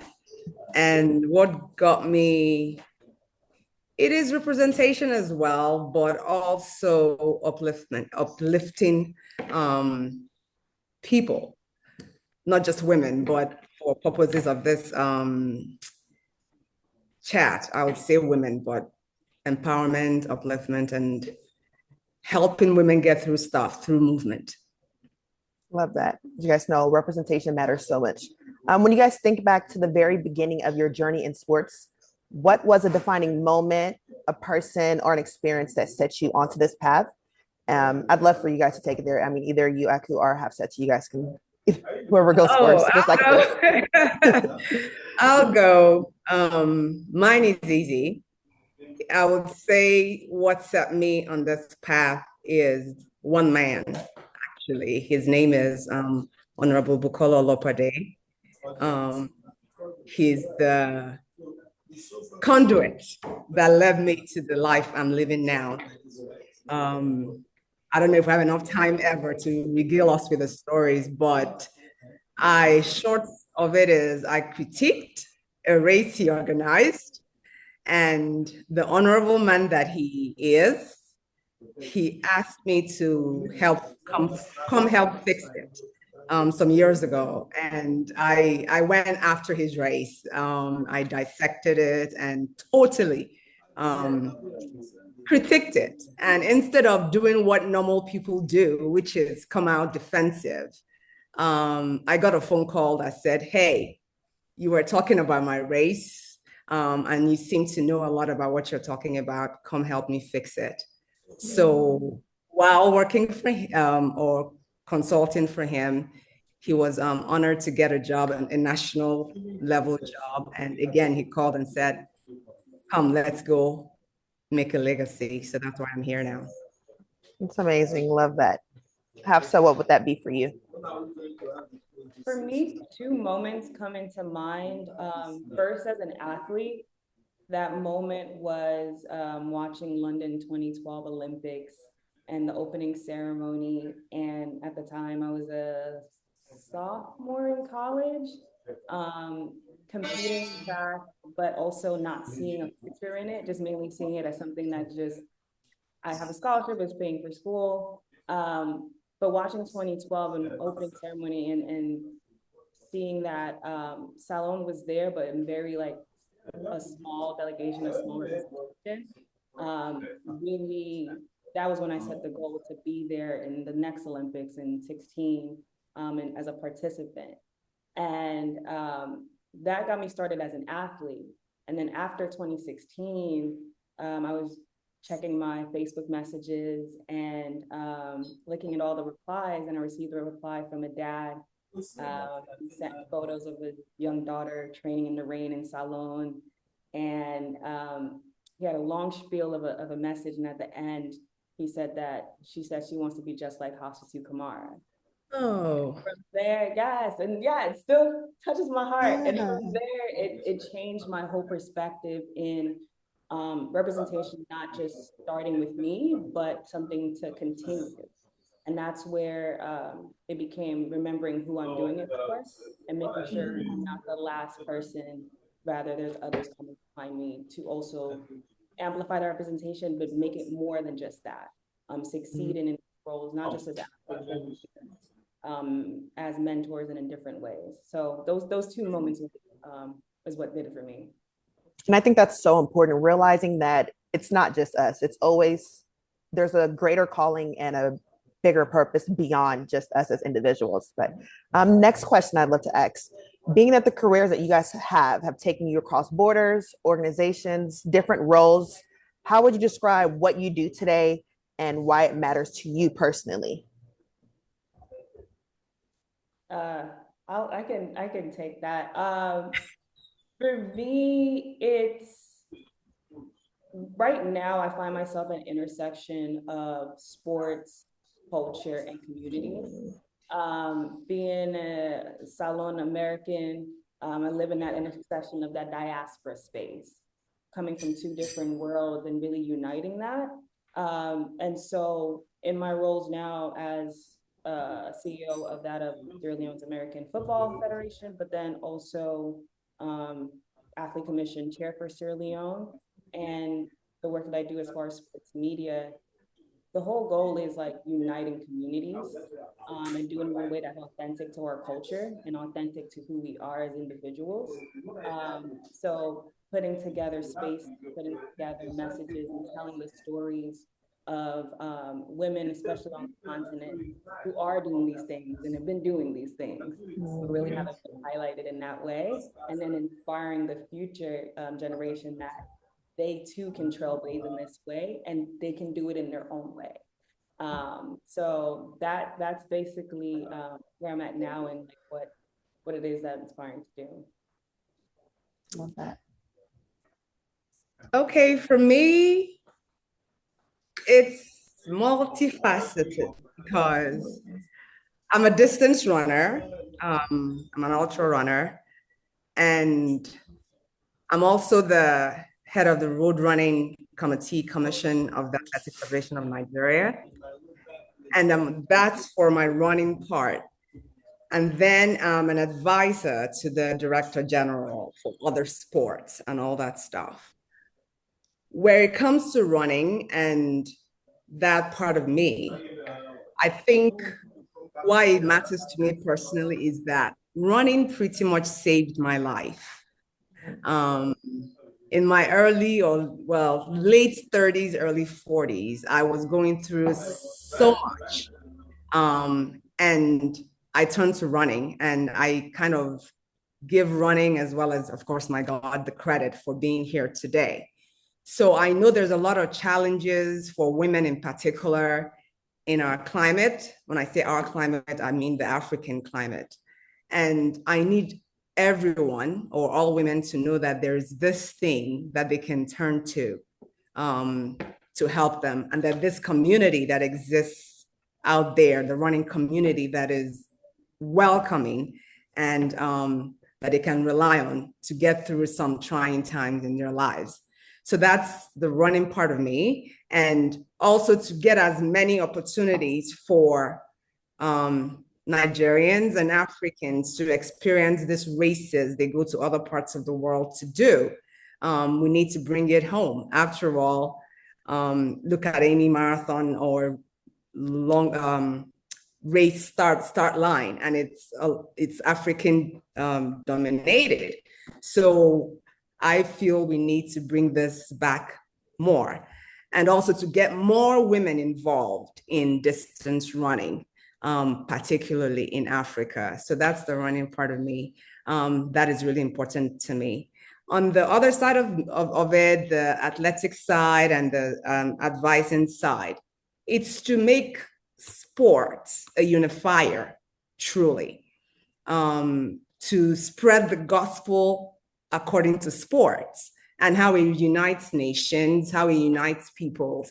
And a macro side of that is to get the people actually participating in those sports, to show them that they're cared for and they're important to nation building. So that's what matters to me personally. You guys have both said really amazing things. I'm trying to figure out what part to pull from. One thing you first said was, the community side of things and just how sports saved your life. For me being a past athlete, I feel the same way. I always say sports took me all over the world. It gave me so many connections. It opened so many doors for me. Like, I do not know where I would be without sports. And so I think that's why, apart from being an athlete, that's why I'm still working in this sector of things. And so I'm just hearing you guys say that. It's just really inspiring. The next question I would say, I think with both of us, well, all of us, I think we all have similar backgrounds of previously living in the States and relocating back to the continent. We all know that Africa is producing world-class athletes, but the story of African women in sports leadership is still being written. What does your own journey tell us about what it takes to help write this from the inside? I would say, Akudi. Go ahead, darling, go ahead. I would say, because right now I'm in Senegal, in Dakar, for hosting like a summit for Youth Olympic Games, and being on the ground and being here is been enlightening in seeing how much of a community there is, and especially on the women's side, such advocacy for each other. And I would say that is one thing that is needed and we're doing it and continues to be done, but not just as far as women. The advocacy needs to come at all parts, including men and those who are just in spaces where talent is identified, skills are identified that can benefit our communities. I think oftentimes there's spaces where we work in silos. But if you know someone who is like not just qualified for the job, but has the characteristics, the integrity, and the passion for something, I think being able to advocate for them goes a long way. Putting in a good word, speaking their names in the room when they're not there, is something that, you know, we've seen done in different spaces, and I think we can continue doing here on the continent. So yeah, that would be my take. So in speaking with some ministers of sports and directors of sports from across Africa during the recently concluded African Road Running Conference in Lagos, I'm actually quite excited about how far we've come in terms of placing women in leadership positions, from South Africa all the way up to Gambia, the Ivory Coast. So I'm actually excited by it. We got a little help, I think, from the IOC, if I can mention that, in terms of the 50-50 vision that they're heading towards of women in sports and sports leadership. So I think a lot of countries, I can speak for Nigeria, and we have two amazing sports leaders and a president that firmly believes in that vision. And in fact, at the Sports Commission now, a lot of the high, the visible positions that are the ones that make the most impact are actually headed by women, like a director of the Federations and Elite Athletes Department, which is the engine room of the commission, the director of grassroots. So they're making a conscious effort to make sure that women are in these positions, and then we're delivering. So he encourages them to do more. Is there a lot more to be done? Yes, but I must commend what's, like I said, is actually sweeping through Africa at the moment, which is placing women in leadership positions. I always say women just do better jobs. We pay a lot of attention to detail. If you want something to get done, a woman will get it done. At least I can say that for myself. I certainly know that. The next question I will ask for you guys is barriers. As a woman in sports leadership in Africa, what was the hardest wall you had to push through, and how did you push through it? I'll have you take this one. Start off. Kilometer 32 of the Access Bank Lagos City Marathon was the hardest wall. Okay, I'm joking. The hardest wall is this notion that it's salient, but it's still there, that women don't just belong. It's not overt, but it's something that is not as overt as it used to be. And again, we have people in leadership, men in leadership, that actually act the talk. So when those walls arise, they assist the women they've placed or they've helped get into position to make sure it's knocked down. If I have to be specific about a wall that I've come across, right now I can't think of a particular one, because again, people will say maybe I've had a soft landing, in the sense that the leadership and the president of the country as well believes that women can do a lot and have given us the opportunity to do that. So those walls are not as overt as maybe they are in other places. Yeah, I definitely can agree with that. I would say for my experience, as an athlete, I was very adamant about getting to know my leaders and the executives within the NOC and so forth, and them getting to know me and my aspirations. So when it came time for me to step into more of a leadership position, they were able to advocate for me in that way. And so that soft landing was there because of people in place who, understand. Yes, people were in places that then understand. We have to give them credit.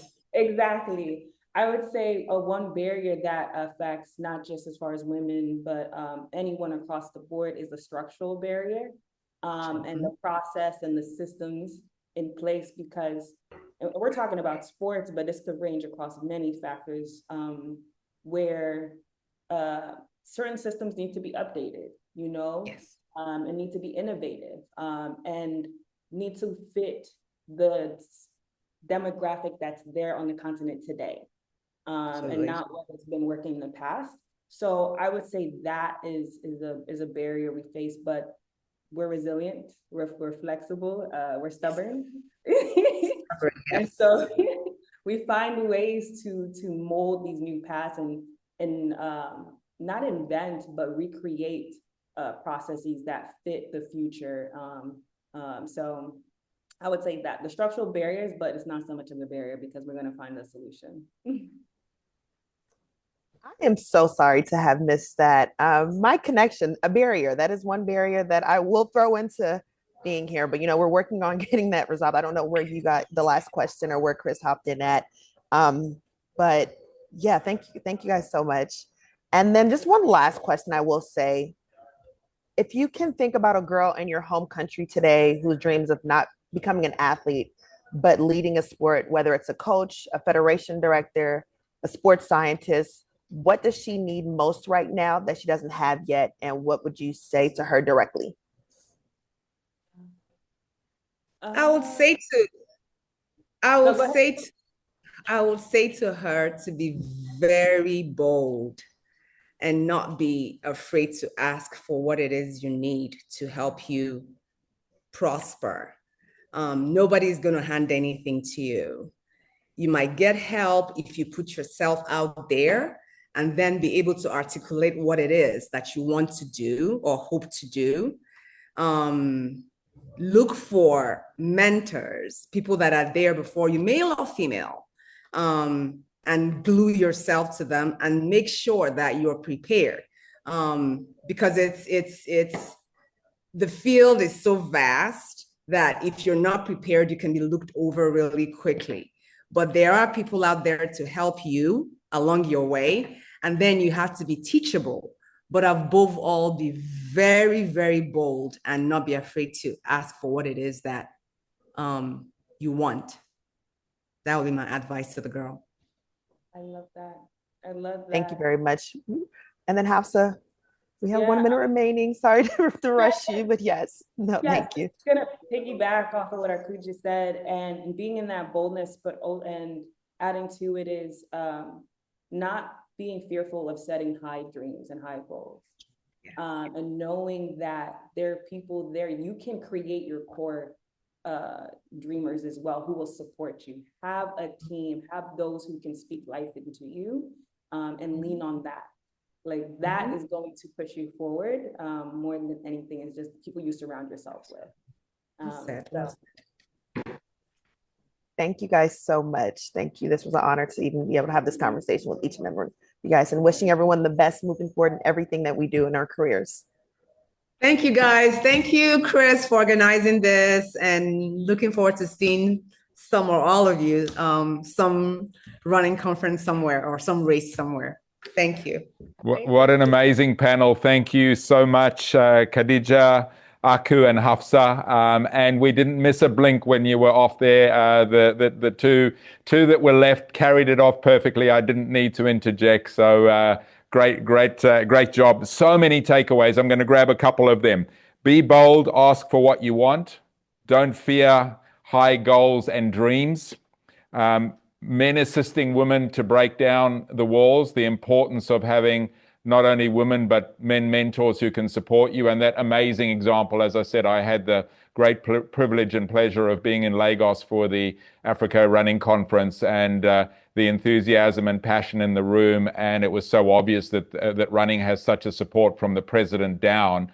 And I think if we can see that happening in more countries, the impact that we can have, both from a health and well-being and a social impact, as well as tourism and many others, is incredibly powerful. So thank you once again for those amazing insights. As we move on to our next segment, and it's titled, What's Shaping the Modern Female Running Identity? Delighted to welcome Dr. Sonia Haboub, the CEO and founder of Global Race Connect and the TheGlobeRunnerScholar. Dr. Sonia is going to give us about a 10-minute presentation, and then we're going to welcome S.A. Taga, who's a content creator and a member of the Fit Trackers Run Club. And her and Dr. Sonia will have a conversation with Natacha Manchado, the running project manager from World Athletics. So first, a big welcome to you, Sonia. We'll hand over the screen to you, do your presentation, and then we will welcome on Essay and Natacha to have the conversation with you. Thank you very much, Chris, and good morning, good evening to everyone, depending on which part of the world you're in. I am going to share my screen. Please let me know if you can see it. All right, can you see my screen, please? Yeah, no. Mikey, we might just get Can you see there, now? there we are. There it is. Yeah, we can see it now. All right, perfect. So in this short presentation, we are going to see very shortly how the modern female running identity is being shaped through 3 different cores. So this is a lovely picture. We're going to focus a little bit more on the Middle East. No matter what's going on right now, we are here, we're safe, and we keep believing and focusing, and running and physical activity, as I always say, it's definitely helping us, helping to control our emotions, and that's the most important thing right now. So this is from the Pyramids Health Marathon, just like few months ago. So the 3 core forces that are really shaping women running around the world, not only in the GCC countries or the Middle East, is a big part is the cultural acceptance. So when you see that governments and institutions are really pushing females to be part of the community runs and community events more and more, they automatically feel that belonging to a community. But also there's a very important part, which is the digital presence and the digital awareness. So if we look in the first force, this was taken in a running track with Bolt in Doha, Qatar, last January 2026. As I said, women are reclaiming literally the public spaces as legitimate athletes. And we've seen so many incredible athletes in the Middle East, in the GCC, and when they are backed up by the culture, not only of running, but also by the ministers and by many different sports like identities, it really helps them to reshape and reclaim that public space. But also the digital platforms, as I mentioned, it helps them to build that personal branding. So when we talk about personal branding and digital platforms, there's the first part that we talk about, which is the digital platform itself, social media, whether it's Snapchat, TikTok, Twitter, Facebook, and so on, but also how female feel digitalized. So every time they run, when they post on Strava or their own PR, their own PBs, and it's something that it keeps going on, especially in the region. And it's also very important here to draw a very important line between being digitalized as an influencer, a running influencer, and a running ambassador. I've talked about it many times because being an influencer is completely different from being an ambassador. And nowadays, companies are going towards more and more the ambassadors. An ambassador has been wearing the gears, has been running, has been doing that physical activity for so many years. So if you ask him, if you ask her, she will be able to answer you or anyone in her digital community. Whereas I am going to take an influencer, which is something that I keep seeing a lot also in different parts of the world, of looking at the stats and looking at the numbers and inviting influencers, no matter if they're runners or not. So that is a very important line to draw, especially in this industry. So the digital agency is really reshaping what it means to be a female runner in this modern era.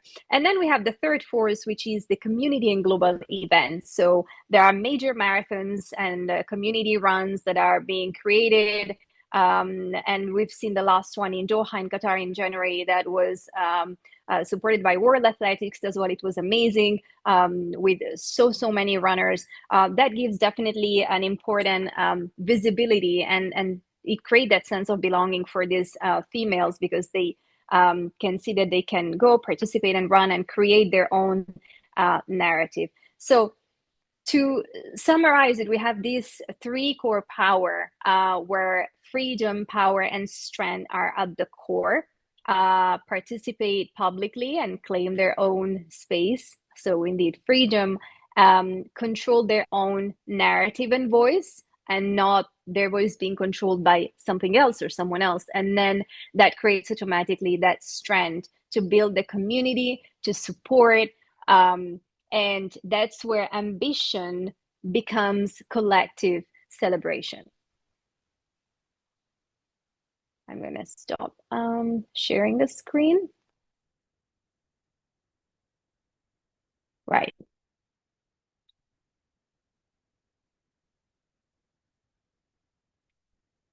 All right.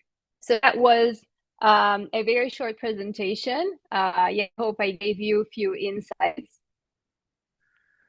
Thank you, Dr. Sonia. Some great insights there. Let's welcome SA to the screen along with Natacha, and I'll leave you to take it away, Natacha.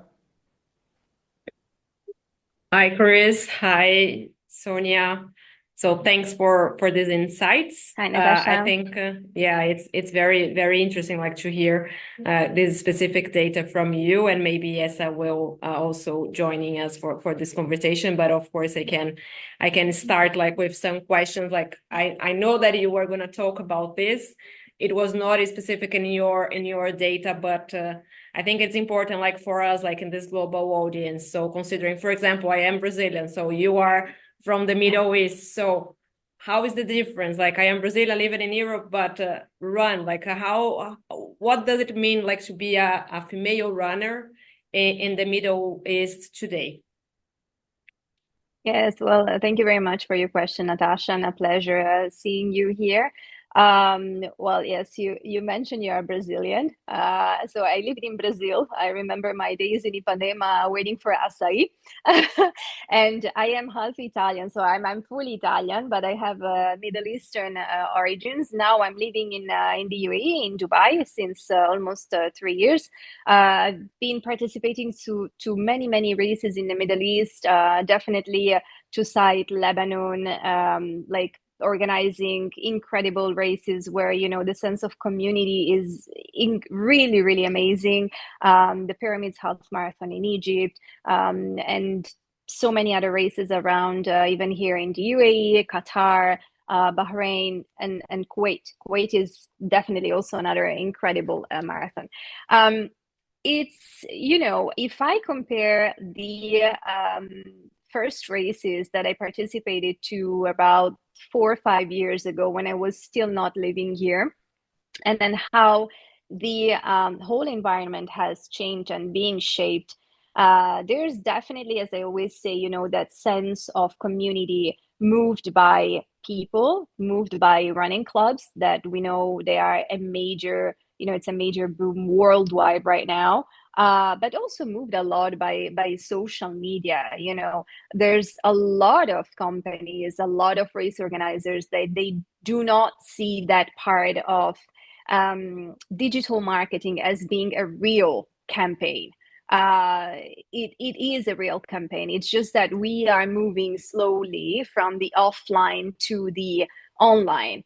And when you choose specific figures and people to participate to your race, it can either enhance it or either, you know, have the opposite. But the landscape is really changing, especially, as I said at the beginning, when you see that the entities and governments and ministries of sports that are pushing the female athletes to participate more, they are being awarded in their own category, no matter the age. So they feel backed up. And myself, of course, having Middle Eastern origin, but I was born and raised up in Italy my whole life. And then I moved when I was 18, and I lived and been in more than 100 countries. it really shapes you as well. So you come back to the Middle East, you have a different view, and you want to inspire and help as many women and as many little girls as possible. And, you know, trying to spread the message of, I run because of something, I run because of someone. And in many different rural areas around Oman, even part of you know, of the Middle East, many women see it as a barrier, cultural wise, political wise, as a taboo for many families. I have students that literally tell me, I would like to run, but I'm not allowed by my family yet. So we keep believing and we keep pushing, and I'm really looking forward to see what's going to happen in the next few months and years. Yeah, no, it's interesting to have this perspective, especially like with your special perspective as well, like from different countries. But I think that this link like to a question that I would like to do like to Essie, because how we can like understand like this digital world, like what would be as the role of the creators, or even like the running influencers, even though like it sometimes is not so linked with branding, but runners who posting on social media. So how you could contribute as to share with us a bit of this role of the creators in shaping this modern culture of running? Thank you very much, Natacha, for having me. And this is a very, very beautiful question, because of recent, creators have been doing lots of groundwork, connecting the global races to the community, the grassroots community.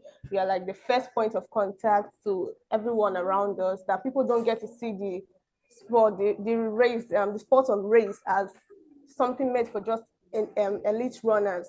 We see it as something that everyday people can connect with. It has built community for us. It has built person-to-person communication, love, and everything in between. So digital creators have been able to bridge that gap between the global running community and the grassroots running community. Yeah, it's interesting. I think that is also when we talk about digital storytelling and also the representation of women in running. So how you can contribute like with your content in your social media, for example? Okay, over time, people used to see sports running as something that makes one look masculine. So like when you start running, people will think, oh, you develop a man's body, you'll be looking so masculine and all of that. But these days, people come online randomly or even look on their streets and see women running and they are inspired. I know how many people over the period of last year to date have said, oh, I've started running, I see what you're doing and it's great. And I'm not the only one receiving messages like that. I speak to other creators and they get lots of messages like that. They are inspired. Women are inspired to come into the sport without seeing it as a sport meant for just men.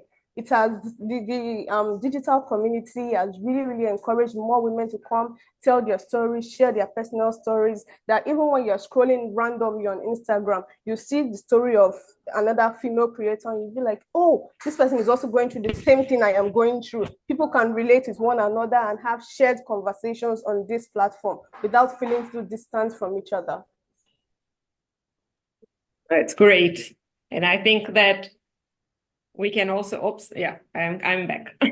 So I think that we can also connect with some of the insights that Sonia brought to us. So how we could, for example, like building this female running communities in this emerging running ecosystem. So if you can share like some other insights on this with us, please. Sorry, I didn't get that. Sorry, yeah, I was asking Sonia to contribute like with some insights regarding the building female. Yeah, I think that you heard it, yeah? Yes, I did. Yes, absolutely. Yeah. Thank you very much, Natacha. I always say that the most important thing is to be authentic and ask yourself the question, why are you running? I know why am I running, and probably that's why it drove the community since I am on social media since 2012. So it's been more than 10 years. And then it keeps building up. And as Isa say, many females, but also males feel identified. You know, there's a lot of taboos on men, on the way they express their emotions and their feelings. You ask any man who's running at the start line why you want to run today. Of course, like the bold answer would be like, oh, for my Strava or for my PB or PR. But the truth is that we all have a story. We all have a purpose. We all have something we are running for. We all have something to heal from. And that's something that I try, you know, to foster on my social media. Female runners, if, you know, as I said, being authentic and ask yourself the question, why are you running? You know, when people come to me, as to everyone after a race, and it was like, oh, what was your timing today? What was your PB? What was your VO2? And I'm like, guys, hey, chill down. Guys, did you enjoy the run? That's the most important thing. Did you enjoy it? Once you enjoyed it, then we can talk about Strava, about the PR, about the PB, about how your speed session are going. But did you enjoy the run? Yes. Okay, then we can move on, you know? But yeah, I'm trying to make it a bit more funny. But of course, like a lots of run comes with a lot of tears. We are all going through something. Everyone participating in this webinar, everyone who has been talking, we are all going through something, whether positive or negative. But as I always said, running and physical activity are an enhancement, the pure medicine and the purest therapy against anything in this world. And running brings love and brings people together and brings hearts together. And hence also we are organizing the Africa Running Show next June in Kinshasa in Congo, because we believe in the unity of countries and we believe in the unity of continents.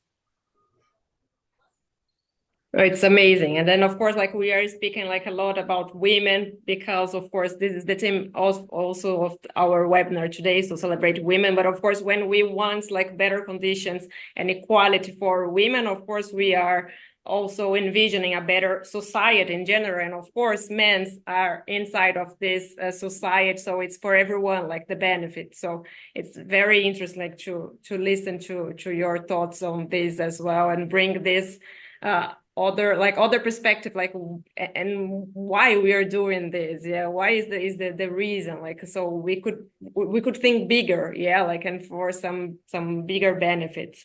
So and then as maybe also thinking about society, and maybe the running communities could be also seen now as a safe and maybe empowering space for women in this case, but then we will build probably a better society for everyone. So maybe you can bring like some of your ideas on this as well.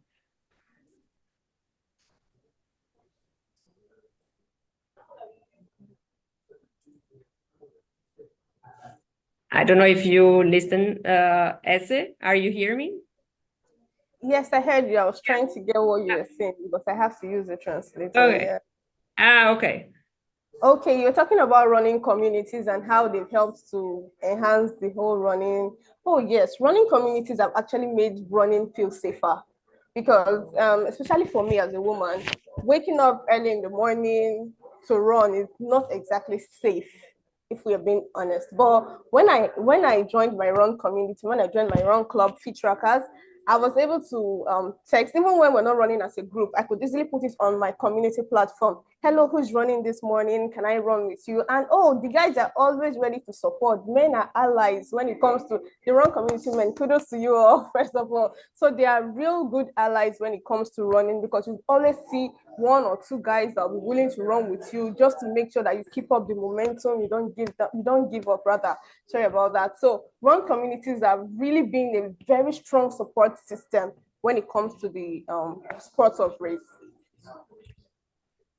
Yeah, no, it's nice to hear this, because I think that with this, like more people involved as well, like in running, we can show like that we needed maybe to change like something, not only like not individual, because of course we are in these collective groups of running communities, but I think that we can take advantage of this trait of a proper running or proper community. And I think that this brings me also like to a question to Sonia, that maybe you can put like some of other data and insights. So running can be seen as a bridge between region, cultures, like communities. So maybe you can put like some more data and perspectives on this from your personal trajectory, but also from your studies as well.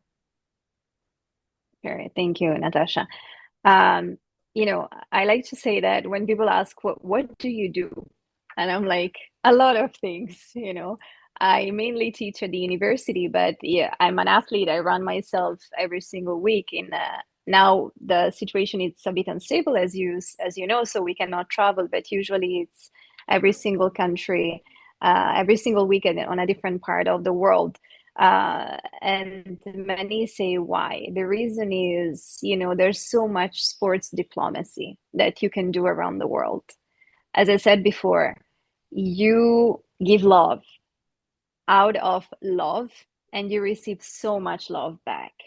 And through running, yes, through running, because running can save so many lives. Whether you're going through a physical condition, a mental condition, a war condition. And I'm a bit emotional because of what's going on, but I'm going to give you a real example. So tonight, actually in Dubai, there's a race organized that is going to bring so many people together.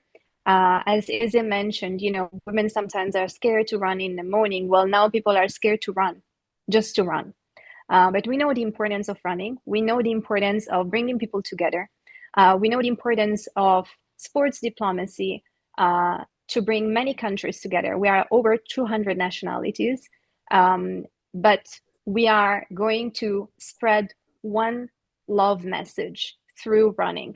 And that's how running brings people together. And that's why I keep traveling the world and spreading the message.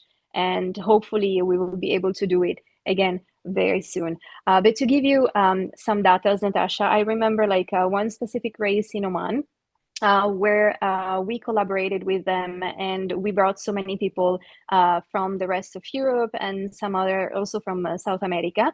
They were expecting around 200 runners, and we ended up being more than 750 beyond, you know, like the collaboration, but also what these international runners brought back home. And the whole experience in a country that they didn't know, in a country that so many countries, they have prejudices, you know, like even when I was running in Jamaica, or how's Jamaica? Is it safe? Or are you running in Saudi Arabia? Oh, do you have to cover? You know, I'm just giving like simple examples and questions that a lot of people ask. And I always say, until you have not done it, you cannot really express yourself. So go run, hold the community's hand, run with them, get to know them. And you will see that running in Jamaica is different from running in Saudi. Running in Bhutan is different from running in the US, and so on. And you build that global community that shapes you, but you always shape them as well. So that's why I encourage everyone to do so and to keep running. Thanks a lot, Sonia. And it's, we are very sorry, of course, like with the situation. So we hope as well that things will be better soon. Like this is my desire, like for the entire world, actually, like for any areas of conflict. So I hope that running can help us as well, like the sports can help, because sport as part of society is important for us, like to have, like to hang on something. So I hope that running can help, and I hope that this conversation also help to exchange some ideas, like between Sonia, between us, between everyone who is part of our audience today. And unfortunately, we are running out of time, so we could spend like much more here, like to discuss and exchange some experience, some different perspectives. So I thank you so much for making the time to be here with us in this special session. Sonia, despite all the situation, you are here with us and we stand with you. And Essie, thank you as well to be here with us, sharing your experience. And Chris, it's over to you. Thank you. Thank you, Natacha. Thank you, Ilse. Thank you so much, Natacha. Thank you, Dr. Sonia and SA. Thank you, Chris. What a great conversation, and a couple of key takeaways. The importance of being authentic, and how authentic were you tonight with sharing your challenges and the power of sports diplomacy and love to be able to solve some of these challenges that we have in the world at the moment. Dr. Sonia, thank you for your presentation as well. It's not just about data, was one of the points. Get the finish line, and you're all running for a reason. You've all got a story, being authentic with that story.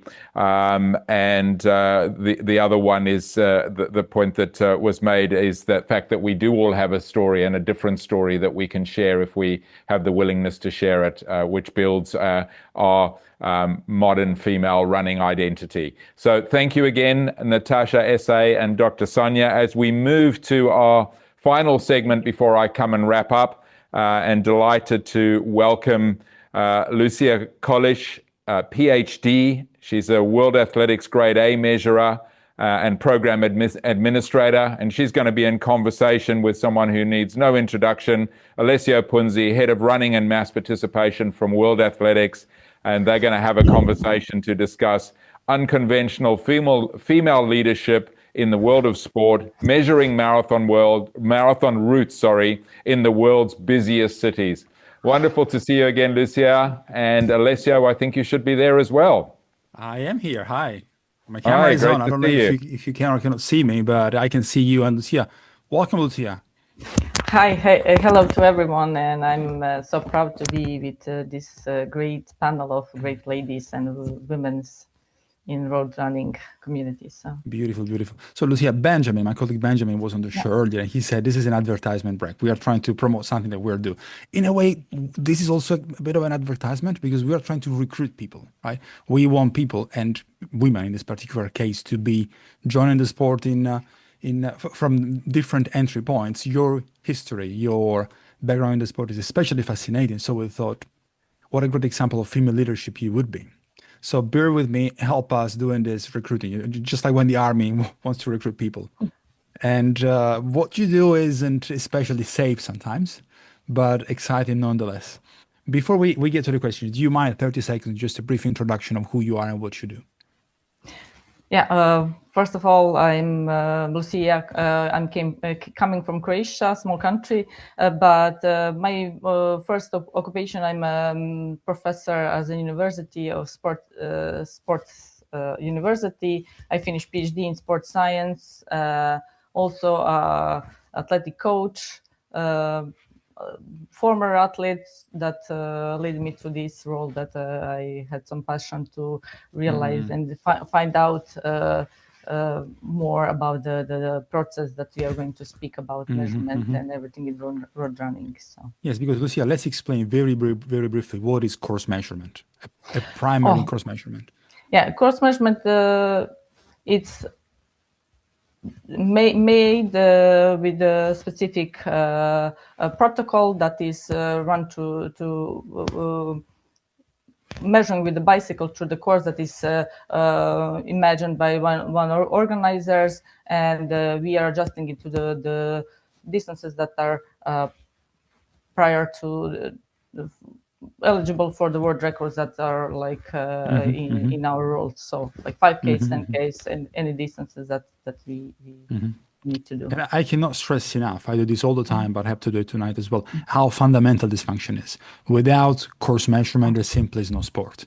Without the work of people like you, there is no sport as such. I think the first part of any organizer should be the accuracy of the course measurement, like crucial point that we have secured and ensured that the course that is set by the standards and the rules of World Athletics. So one of the, from my perspective, one of the most important roles in an organization, and should be, we should get the more attention to this role.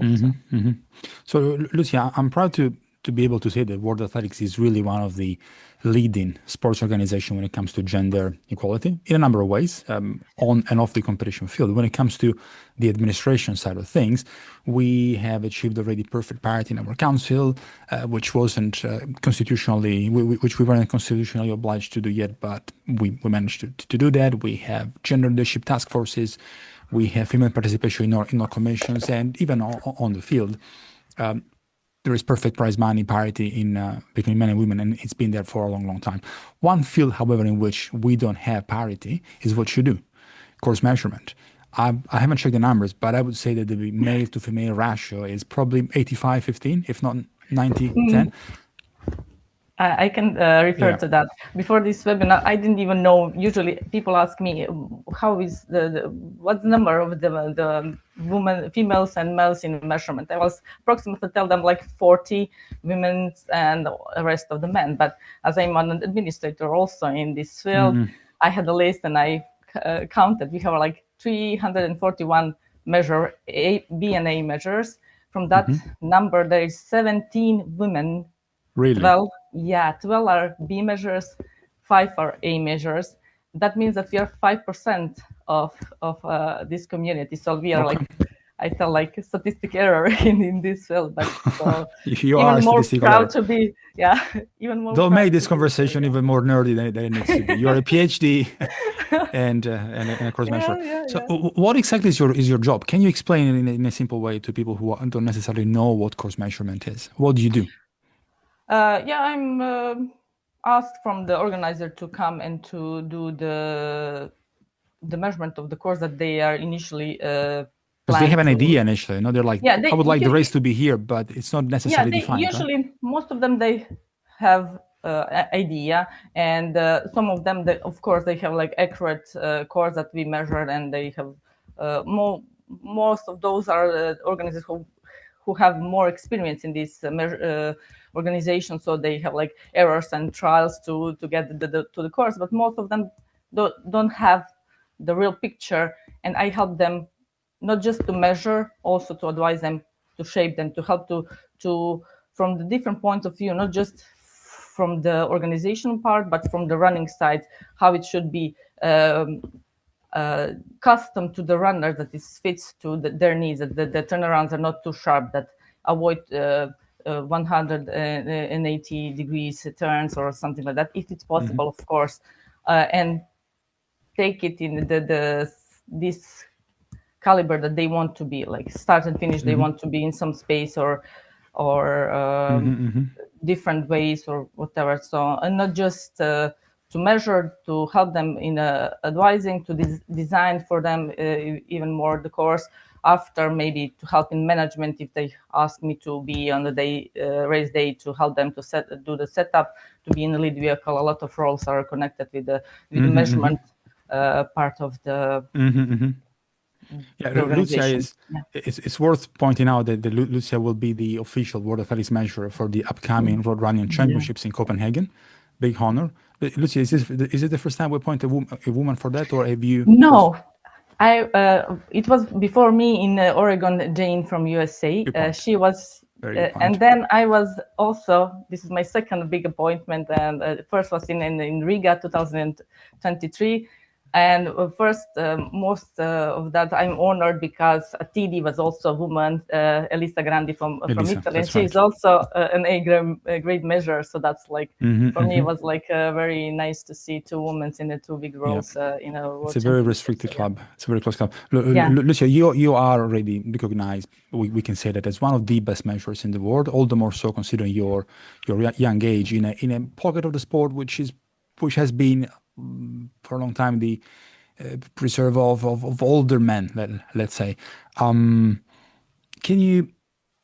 Can you give us a glimpse into the challenges of your work, what you do, both in terms of when you design a course, but also when you physically are there? I've seen videos, I've shared videos of you doing your work. It's crazy. It's stuff that I wouldn't want my mom seeing me doing. Can you tell us more about that? Yeah, whenever someone asks me what I'm doing on the course, most of them think like I come to the spot and I see the map and I tell like, yeah, this is a 21.07 5 kilometers, or something like that. But then I explained them process that it should be measured as it set during the race day, like shortest possible route, because the roads are closed during the event. That means I'm cutting the corners, going against the traffic. Of course, I'm aware of this situation. I need to be very careful. It's very dangerous work, but also gets excitement, because when you achieve and show the people that it's possible, that makes like even more like spark and joy. Like, yeah, everything is possible if you have like that mindset and you are dedicated to work you to do, and to provide organizers or course director like the best you can. That's the most important. There are also a lot of against the traffic situations and crazy for regular people, crazy stuff when they are working outside. Even for some measures, you are known to have a reputation for being especially reckless, which is part of the job, I guess. Yeah, for sure.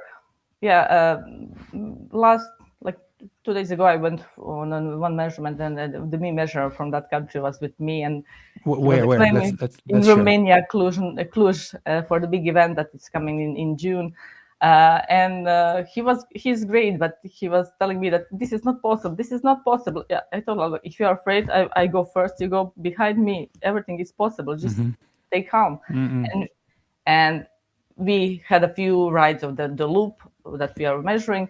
My ride was differentiating like 2 rides in 12 centimeters. He has like 3 meters difference in 2 rides. There we go. Just because, I saw what he's doing, and he was like, I couldn't do that. You're crazy. Yeah, in that moment to be capable to stay like focused, stay like calm, and provide and make the work the best you can. So. Yeah, because that is the thing. If the road, for example, is turning right, you have in your head a precise line that you want to keep. Exactly. If you're scared, or if you're unstable on your bike, then chances are you will wobble a little bit, or that you will be pushed aside by the traffic, and that ends up resulting in a longer course, which is not ideal. Yeah, exactly. How did you end up doing this, Lucija? Yeah, it comes like I'm in Croatia, like as I finished master in kinesiology, become a professor, then start PhD. We had like in situation in Balkan that time was we don't have any measure. They were, I think, one in Slovenia, but most of them are coming from other country. Balkan Federation asked our federation in the Balkan countries that do they have someone wants to go to the seminar, and it was held in Athens 2014. And I was selected from my federation to go there and do the seminar. And I was just a regular attendee of the seminar. But what led to me, when I saw, immediately I knew that this is something for me, because I'm perfectionist, like to the goal-oriented and in solving the problems. But to see the gadget that is like reverse of the wheels in the different bikes set for the different people, calibrated on one course, we get almost the same result if we're measuring the same course. It was like, for me, like breakthrough. I was like so amazed with everything. And I bought my first counter there in Athens, and then started to do my work by like doing some reports and volunteering work by myself, issuing my reports, sending to my first mentor, Hugh Jones from UK, now my colleague, and going by like in each my spare time, weekends, I lost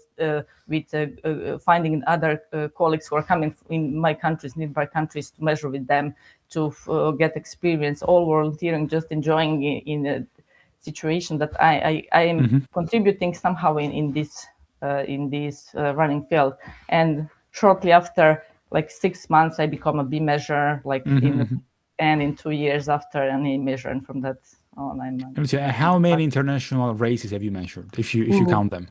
Yeah, I have a list from the first. We're supposed to have a list too, but I didn't check that either. Around like 800 courses, like 800 courses, 800, maybe more. But like I go to one event and measure at least 2-3 courses at the same event. Yeah. So yeah.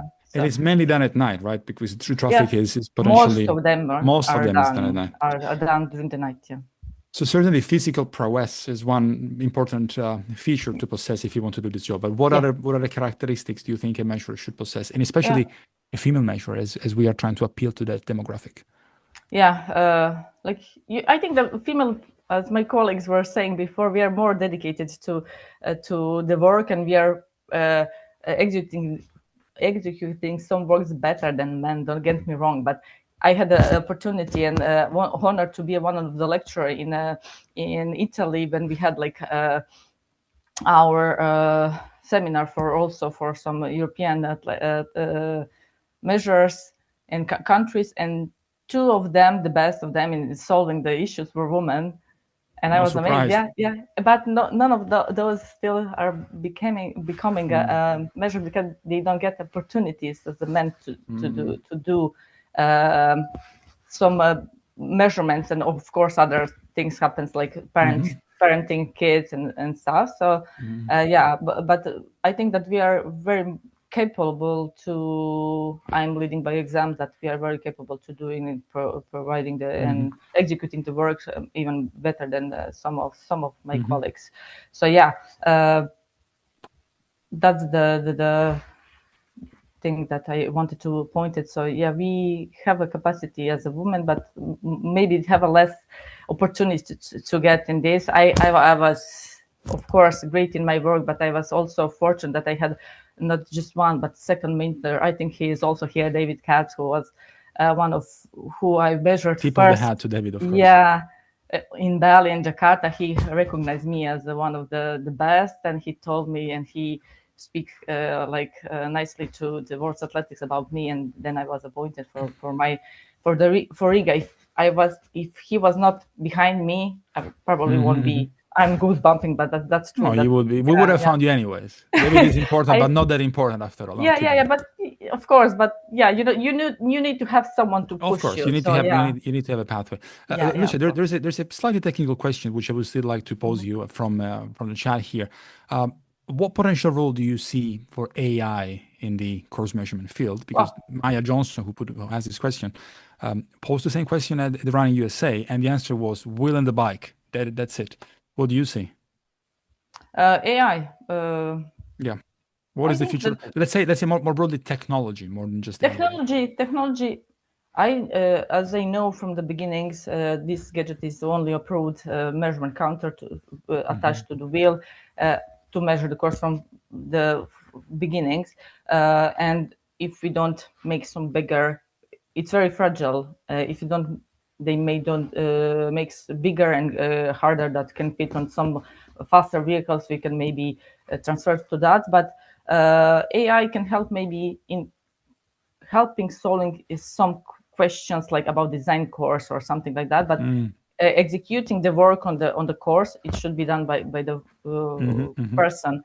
Also, there are a lot of people ask why we are not use geodetics measure or something. But from my experience and talks with the colleagues who are some of them in geodets world, this type of mapping exists, but they're very expensive to big organizers, and they got the difference like in between like 50 meters or something or less. I had experience. I measured the course. That's because you are good. Because you're so good. But the price of these in between these geodets measures and the measurement of us as humans is like 1,000% more expensive than. You should raise your prices then as well. I think that the logic here is like that we provide to small countries to have the certified course of like. That's the thing. World Athletics. So it's a hobby. It's not a living. So this is a very dangerous rabbit hole that we may be starting if we want to talk about the specificities and the technicalities and the potential changes to course measurement. It's a very worthy conversation, but we would drop just like that from 103 participants down to 50 because it's a niche topic, which is not for this forum. One last suggestion that you would like to give to not just women, but let's say women and any young person who loves the sport of running, participates in racing, and would like to be more involved? How do they get to do what you do? Like a lot of my colleagues told, like, just enjoy what you're doing and don't give anyone to tell you that you are not capable of doing. Just be yourself, be unique, not authentic, but unique. Be who you are and shine that light and help others, support others, because I think helping others shine won't dim your own glow, because it will illuminate it more. So support each other, just small steps, and go ahead. And yeah, fear is there always because you're going out of comfort zone. I don't know that the best, but you know, when you jump, it's done. You are flying. You cannot. No one can stop you. So that's the most important part. So. Very powerful words. Chris, would you mind coming back on stage? Help me wrap this up. There you go. Because you're much better than me at using the words that Lucija has just uttered to bring this to a beautiful close. No, wonderful session. And I remember it throws me back to my days, dating myself now, but I used to push the wheel down the road, also in the traffic when I started in Zimbabwe and South Africa, and trying to push wheels diagonally across roads with trucks thundering towards you was probably more dangerous than riding a bike across there, which was a little bit faster. But absolutely crucial. David Katz is with us, and he says he's the much older man in the room, and he's very adamant that it's the bike and the wheel. The bike and the Jones counter. So really great to have you there, David. Lucija, a couple of things I pick up there. Clearly, it's not for the faint-hearted, but the opportunity to help others to shine, to create an impact. The importance of mentors, and I know you have a number of mentors, of which David Katz is one of them. We all have opportunities in this industry to mentor others, and it's crucial to, if we look at the panel that we've had over the course of tonight, we've had the likes of Mary Wittenberg, who's been around for decades, and David on the screen, and various others, and many young people coming through, which I think is so crucial to the future of this industry. So look out for a role that you can play as a mentor to help create success stories like Lucija. It's been an absolute pleasure. Alessio, I'll wrap it up unless there's anything further that you want to say. It's been an absolute pleasure to once again host it. Thank you, Alessio, for the opportunity. Thank you to Natacha for all the help in helping co-curate the show. Thank you to all of our speakers, and of course to our attendees. We started with over 500 people registered tonight. When I just before I came on air, we were at, I think, 514, which is close to a record.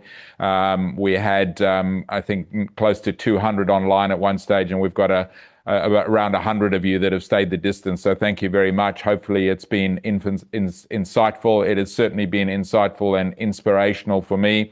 A quick reminder that we have been recording live on the Mass Participation World YouTube channel. So if you had to duck off and want to come and catch up on it, and also on the Mass Participation World Facebook page, we will be sending out the recording. An important date for your diary, the 1st of July will be our next one. We will come back to you with more details on that.